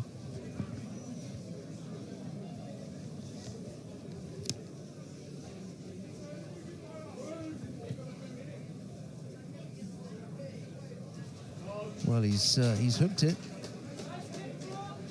Having been as straight as a die early on in this fixture, things haven't quite worked out for him with his last few attempts. Plenty of time yet, though, Kieran. You can get yourself back into this, and of course your team as well. Although the Army are probably grateful that you're missing with your 4-iron. Oh, always a danger to let the ball bounce, but recovered well. Ooh. I don't know if you saw, but after Jenkins took that, he's hobbling. Well gathered. There we are. A lot of appeals for crossing from the Air Force, but nothing doing, says referee Thurgood. As the Air Force line up another phase. Oh, this looks like enterprising play from the Royal Air Force. Are they going to get their first try of the evening? Number 8, Will Llewellyn, cutting a nice line through the Army defence as they get back in numbers to try and thwart what's coming. Yeah, this is the RAF's opportunity now with just less than 10 minutes to go. They've got to get this score from here. Well, this is their opportunity. It won't get any better than this. Oh, is that turnover ball? Fantastic performance. Was that Joe Finnis who got himself in there? Got his body over the ball. Holding on for the Royal Air Force. Penalty to the Army. And danger for now averted. Yeah, the RAF carried really well there. Look at the TMO, I think, for a couple of maybe forward passes, but, you know, they created opportunity. They got themselves to within, 3 or 4 yards of the line, but unfortunately the support carriers weren't there to secure the ball, and the Army got the penalty. We haven't seen much in the way of open play this evening, have we? No, I think both teams have cancelled each other out in defence. Both teams, again, very physical, the same as last week. So, it's difficult out there for the lads, in these conditions with the cold weather. But, they're putting some good shape onto it. They just can't go more than 4 or 5 phases without either, knocking the ball on, making a mistake, or the defence winning the penalty. Well, look, a raft of changes for both teams as we go into the last, well, certainly the last 10 minutes, last 8 minutes of this fixture. Still very close, still impossible to call which way it's going to go. As we saw there, the RAF have every ability and opportunity to make headway. They just can't come up with the end product.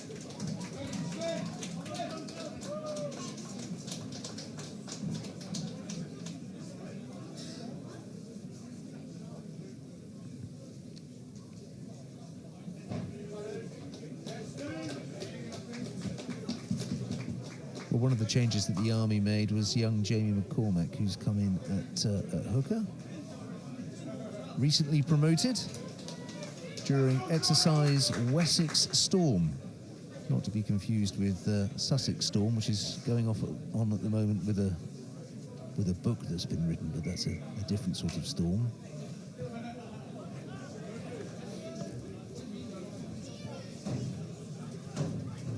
So the Army kicked a touch.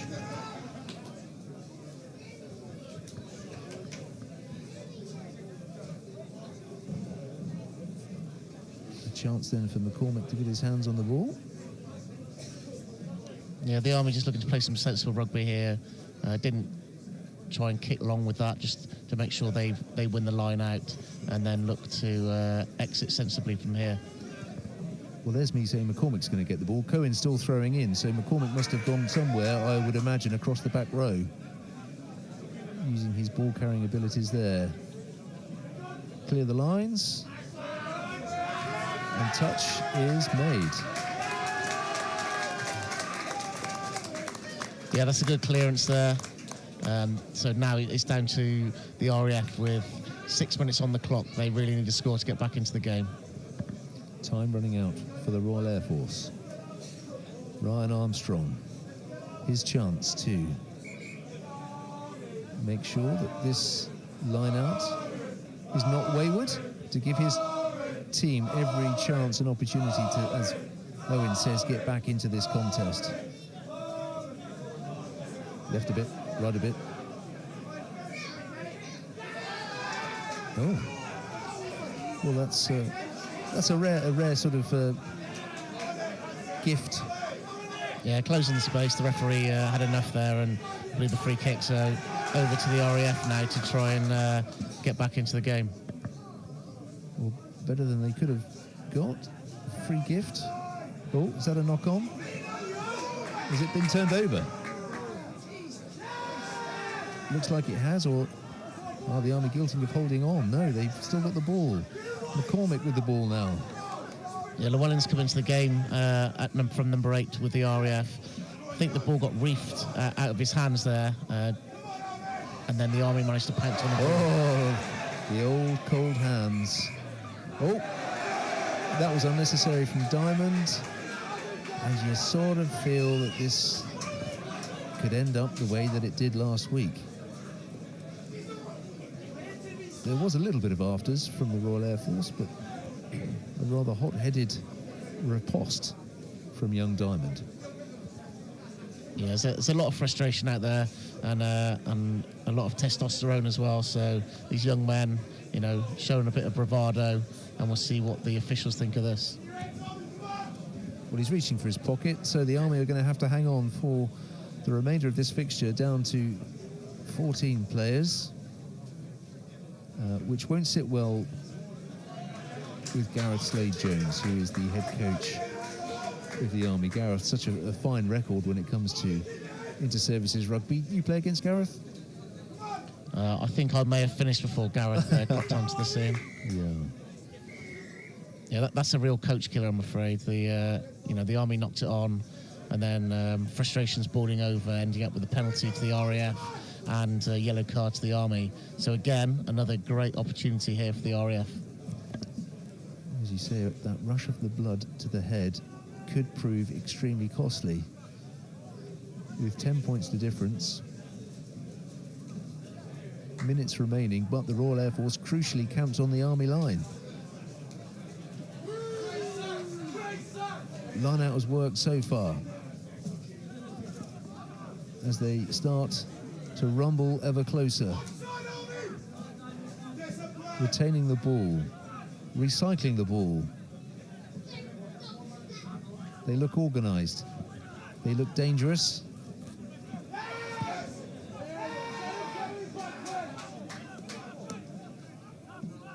Ooh. Army doing their best to slow things down, give their defensive line a chance to get back. Yeah, the RAF just got to remain patient here. Backs calling for the ball, but here it comes. Numbers, look at those numbers way out there on the left. Is he bundled into touch? No, Jerome is still going.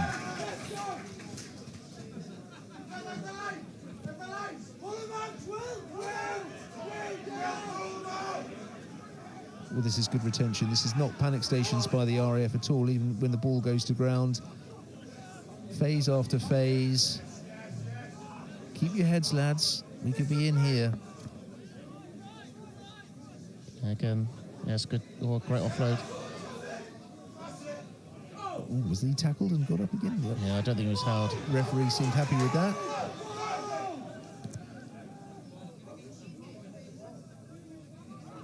This is it. This is their moment. Repelled once again from the men in red. They do have the extra man, which could prove costly, especially as that man is in the midfield.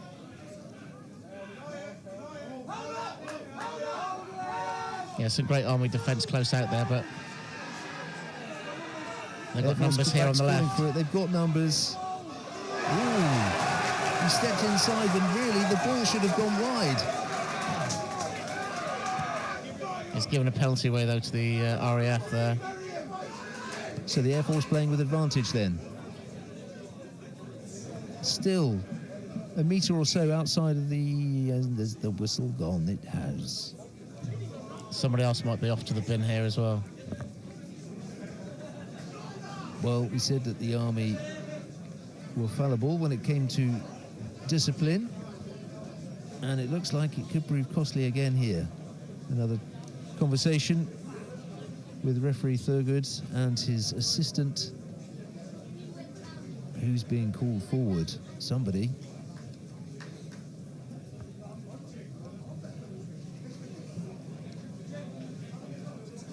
It's the skipper, Cohen, having a talking to.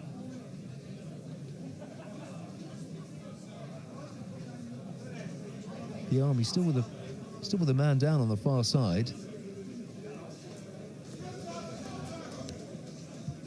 Yeah, it looks like a team warning there.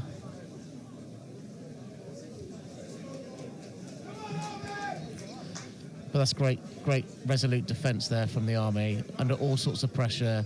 the RAF threw everything they had at them there, and they still held firm on their line.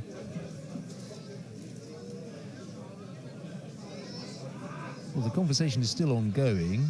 There is a yellow card. Oh, yeah. So what changed there then? Oh, he was waiting for the player to receive treatment. Yeah, he was the injured player. Is that DeVita?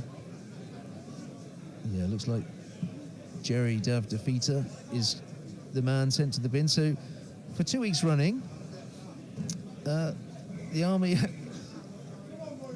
are -2 players for the final moments of an inter-services under-23 fixture.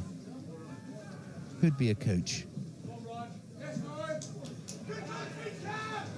Those remaining on the pitch are working tirelessly to try and keep this Air Force attack at bay, and numbers surely in the end will tell. Yeah, some great line speed to close that defence out and really put pressure on the RAF. Those legs still driving on the far side. And the referee has given a penalty. Is that turnover ball? I sound shocked and surprised because I am. Yeah, I wasn't sure on that one. I thought the tackler assist didn't release before he got his hands on the ball, but I think the referee was on the far side of that tackle. But yeah, fair play to the Army. They certainly know how to defend on their line. Yeah, I think that was big Yabs. Yabs Yabaki, who got himself in there. Turned the ball over. They might be buying him a jar or two of something pleasant in the bar later, in gratitude. And I would say, from this point on, even with 13 players, if the Army keep the ball nice and tight, they should hang on here. Yeah, it should be an Army win from here.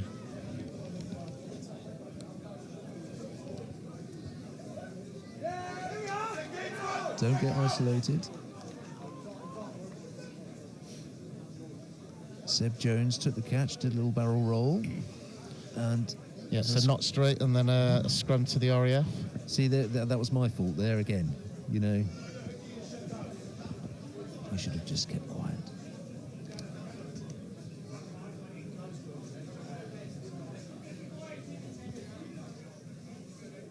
So this will be interesting now because with the clock in the red, the RAF can't win the game, but they're still looking for points for when they play the Navy next week. Yeah, it will all come down to points. The game next week being held at the old training ground of London Irish, down towards Sunbury. London Irish, of course, one of those English clubs that have since come and gone. They remain only in an amateur capacity these days. Same with Worcester Warriors and, of course, Wasps.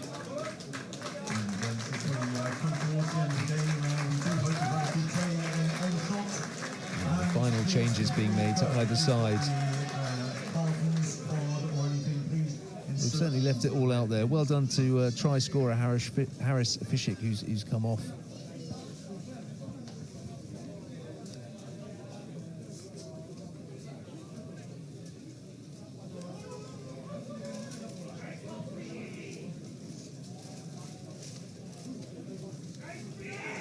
Probably the final scrum of the match. The Air Force with men over. Was that the wrong decision? The ball has gone forward, or has it? Well, you kind of assume that the Army are going to scramble this clear and kick to touch. Oh! Let's see what referee Thurgood does here. There's still time. Again, who would be a coach? Because I'm sure that wasn't what was discussed. Keep the ball nice and tight, fellas. We'll get out of this one. Yeah, but again, maybe it's the Army trying to go for some extra points on the board. Brave thing to do when you're in arrears with playing personnel. I appreciate the throw caution to the wind philosophy, though. Big fan of that. It keeps it exciting. Yeah. Well, look, wherever you have been watching us throughout the forces world. Thank you so much for joining us. There's another treat for you tomorrow. We've got the Royal Navy Sports Awards from none other than the home of cricket, Lords. Is your name in the hat for that? No, unfortunately I've not had an invite, so I won't be there.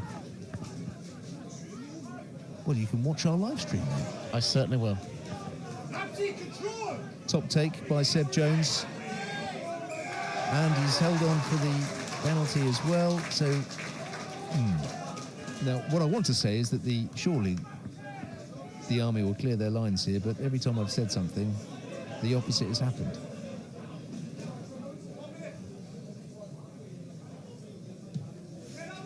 Well, touch has been made, so we will have the line out. Referee's looking at his watch. Time for the line out? Yup.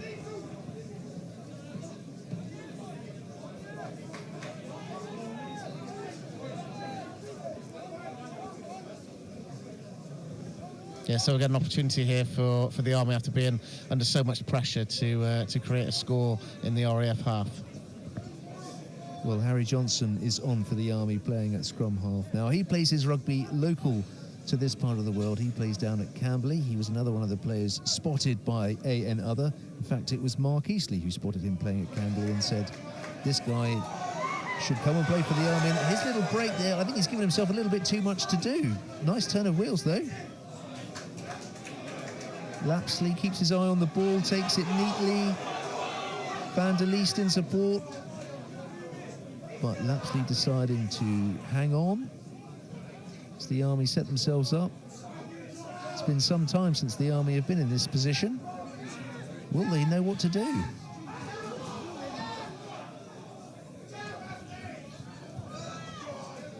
Oh, he's broken through the tackler. This is the chance. This is the chance. Oh, the referee's called them back. Forward pass. And that is it. Is it? Another look at the what? Yeah. Ball went forward. And that is the end of the contest. Some delighted Army players run onto the pitch. Don't get too carried away, lads. You've won the battle, but not the war, as they say. Well, that was a wholly, fully committed inter-services fixture, under-23s. With your under-23 hat on, can you try and sum that up for us? Again, I think two great sides there, very committed to the cause, very well coached, very well drilled, and you can see what the players are trying to do. It's, it's not the night really to throw the ball around, but yeah, it was entertaining, and a 19-9 scoreline probably justifies the Army win. And then looking ahead to next week, how will the Royal Navy assess this? They are in the box seat because, victory for them, and the title is theirs. Yeah, very much so. It's nice to have a look at the RAF. They obviously came down and watched us last week, so I'm sure the coaching staff will go through the video and do a bit of analysis with the lads, and they'll be back in camp on Sunday, ready to prepare for the game at Hazelwood Sports Centre next week. I just want to see that there has been an upturn in fortunes for the Royal Navy senior side and recently the under-23s as well. Does that coincide with the fact that perhaps the Royal Marines aren't quite so busy away on operations? Does that help you out? I don't think it does too much. We'll lose a few players due to the Norway deployment, the upcoming Norway deployment. So no, I think it's a good blend. I think what's been grown in the under-23s over the years is really showing dividends now in the seniors. There will be a trophy awarded. There's a trophy awarded every time one of these two teams play, isn't there? I forget the name of this one. But the Army will be pleased to get some silverware after their efforts. Two very hard fixtures. Couldn't quite keep the full complement of players on the pitch this time. But they did come away with victory, so they'll be absolutely delighted. And of course, all these players now putting pressure on the senior team as we look ahead to the inter-services proper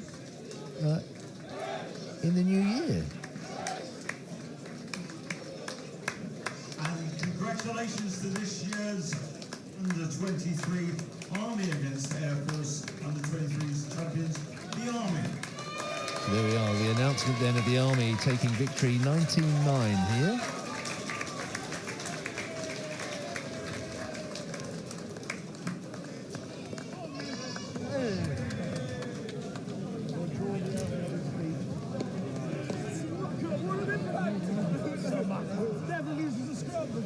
Lots of pats at the back then for the Army. Well done tonight, lads. Kept it going, despite almost throwing it away once or twice. Missed opportunities for the Royal Air Force this evening? Yeah, again, I think there's missed opportunities from both teams, to be honest. But I think the Army had the better of the play. They looked the team more likely to score, and their forward power up front was enough to get them over the line. They'll be delighted with the win, but do you feel as if there's a little bit of them that's perhaps thinking, oh, we've left some points out there, we could have come away and put real pressure next week on the Navy? Yeah, I think so. You know, everybody's in hindsight. You know, they can look back at last week with the opportunities they had there, look at the opportunities out here today, but, you know, that's rugby. So, you know, they're delighted with what they've achieved today. So, you know, we'll have a look at the mathematics of how it works next week. But, yeah, all credit to the Army. They played really well this evening. Well, I think Billy from the Royal Engineers, he's just sort of initialed his second bit, Billy RE. He's said, well done, Army, and they're certainly lapping up the praise at the moment. And the trophy about to be handed over to their skipper, You can see a massive squad effort. young George Cohen. Coaches and everyone around as well. Bit of a big build-up here. Better team won at the end of the day. Well done. Thank you very much. Cheers, thank you.